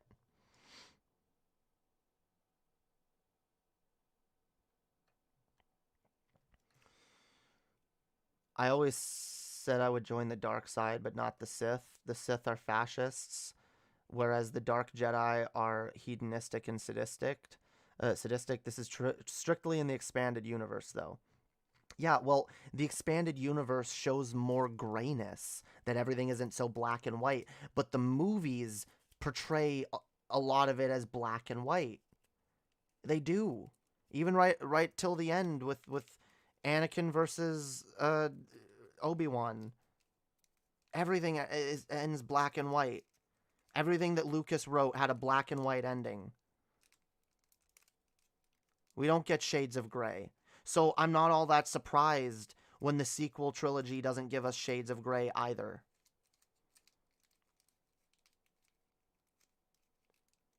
The expanded universe is straight up pro-fascist? Seriously? Because I've seen a lot of more like gray characters, more like in between characters.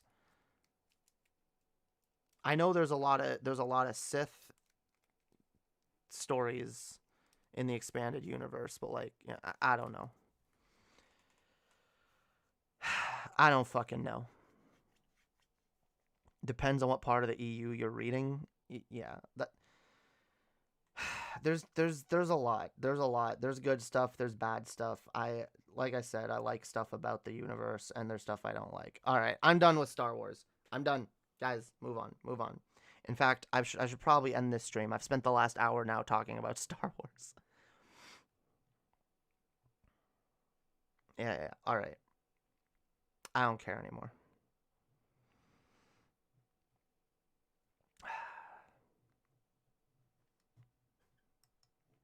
Like I said, I'm gonna give the Star Wars, because I haven't watched the original trilogy in a while. I'm gonna finish my rewatch of the Star Wars movies soon, and then I'm gonna do another stream on it, and maybe I'll have some different opinions on it, or maybe I'll double down on some of my opinions.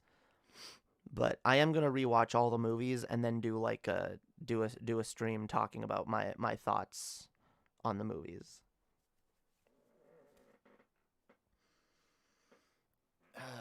Okay. Okay, guys, I'm like getting tired and pretty hungry. I've been I've been munching on these chicken tendies, but I should probably go get something else as well. Something more substantial.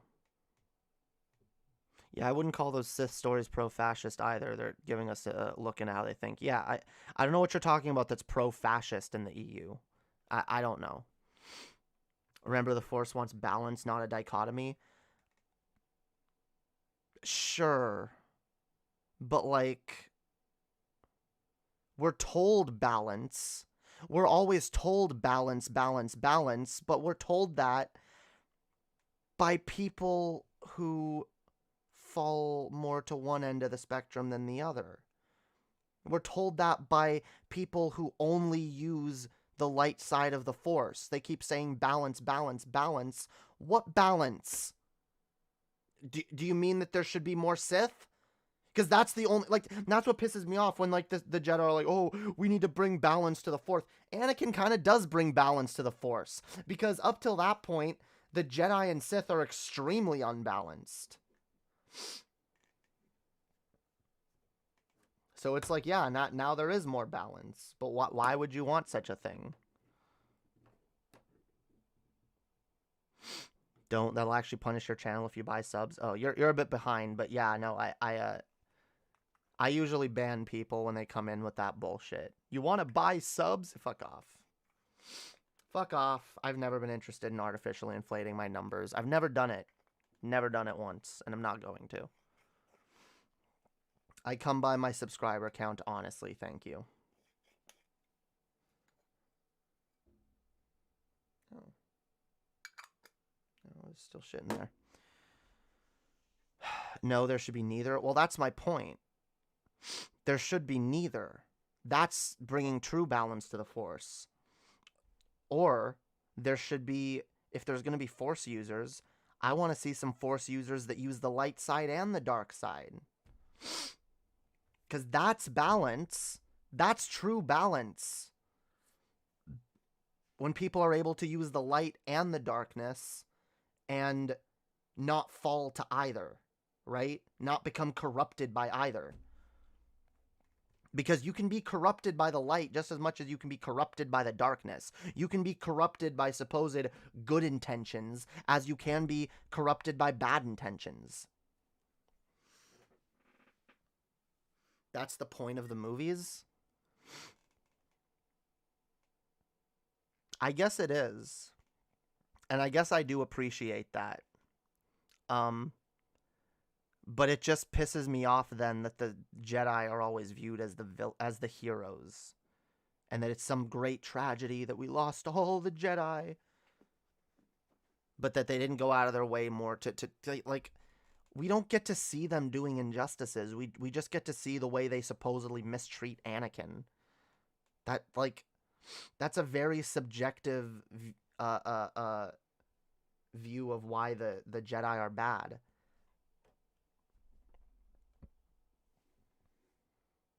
Like I said, I just hate when it's just left so up to interpretation that people can twist these stories to mean whatever the fuck they want.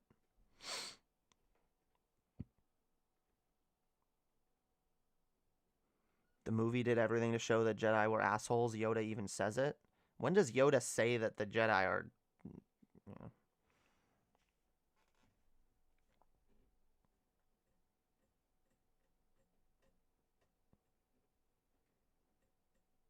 maybe I'm thinking more of every other movie other than the prequels. Because I guess the prequels do... Again... It's a show, don't tell. Like, I wanted to show the Jedi being assholes more. Mace tries to extrajudicially murder Palpatine after the Council forced Anakin to spy on him. After they find out that Palpatine is a Sith that's been manipulating them the whole time. I mean, yeah, he's not good for killing him, but, like, again, it's left up to interpretation. A lot of people see that and be like, oh, well... Yeah, he did deserve to die.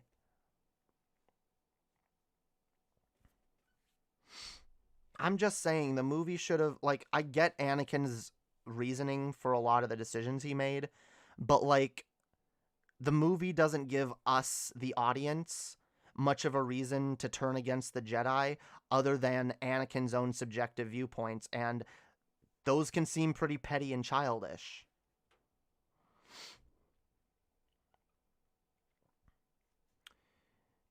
Attack of the Clones, Obi-Wan and Mace are talking, and Yoda hints that they're just as arrogant as Anakin. I mean, he hints. Yeah, Yoda's the wise one that knows all and whatever. But like, again, like I said, it's hinted at. It's hinted at here and there. We see little instances of them being awful, but like, and we see things that can be interpreted as awful, but we never see the Jedi do anything that is like objectively evil. And I wish we saw more of it. I don't know. Again, these are just my opinions, all right? Chill. We're done. Blaine is having fun. I won't ruin.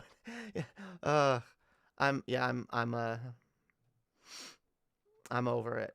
No more Star Wars. I'm gonna end the stream. I'm gonna end the stream, guys. You guys in this, you're trying to keep this Star Wars conversation going forever. It's hinted at, like, yes, but it's whatever. I wish it was hinted at harder. That's all I'm saying. I know it's there. I wish it was more. I wish there was more of it. I wish it was more prevalent. And I wish, again, like, we saw things from Palpatine's perspective. I wish we saw something that maybe gave Palpatine some justification for hating the Jedi so much. Other than just, I want power. You know? Make it a little more gray. I want a more Palpatine in general. Anyway. Alright, guys. Alright, guys. No more. We're done. Stun lock over. Okay? I gotta go eat. I'm really hungry. And, yeah.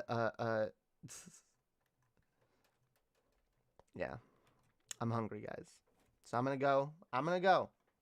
Thank y'all for chilling, hanging out, watching, liking, subscribing, all of that. Remember to ring the bell, join my Discord, and get notification rolls in there that let you know whenever I go live, whenever I do voice hangouts, and whenever we do watch parties. Like I said, we're going to be doing a Doctor Who watch party very soon. Maybe this weekend, maybe next weekend. I don't know, but I'm gonna start pushing Annie and be like, no, we're doing that. We're doing that soon. So we're doing that.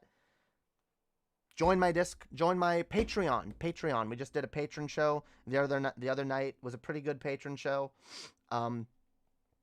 Get access to all my previous shows. Only $2 a month. $2. Y'all can spare $2, right? It's not a lot. And it helps me out a shit ton. Also, just so people know, I have an Amazon wish list in my description. Also, if people want to send me shit, it is my birthday this month, officially this month, because it's now December. My birthday's on the 21st, so if anyone feels like sending me shit, you can. You also don't have to, because at the end of the day, I just appreciate you guys hanging out and being fucking awesome. So keep being awesome, guys. And I will see you guys next time. I love each and every one of you, non-parasocially, of course. Y'all are amazing. Hells yeah. Keep on hopium. Keep on, no, that doesn't make sense. Wait. Keep up the hopium. There we go. I love y'all. Peace out. Have a great night.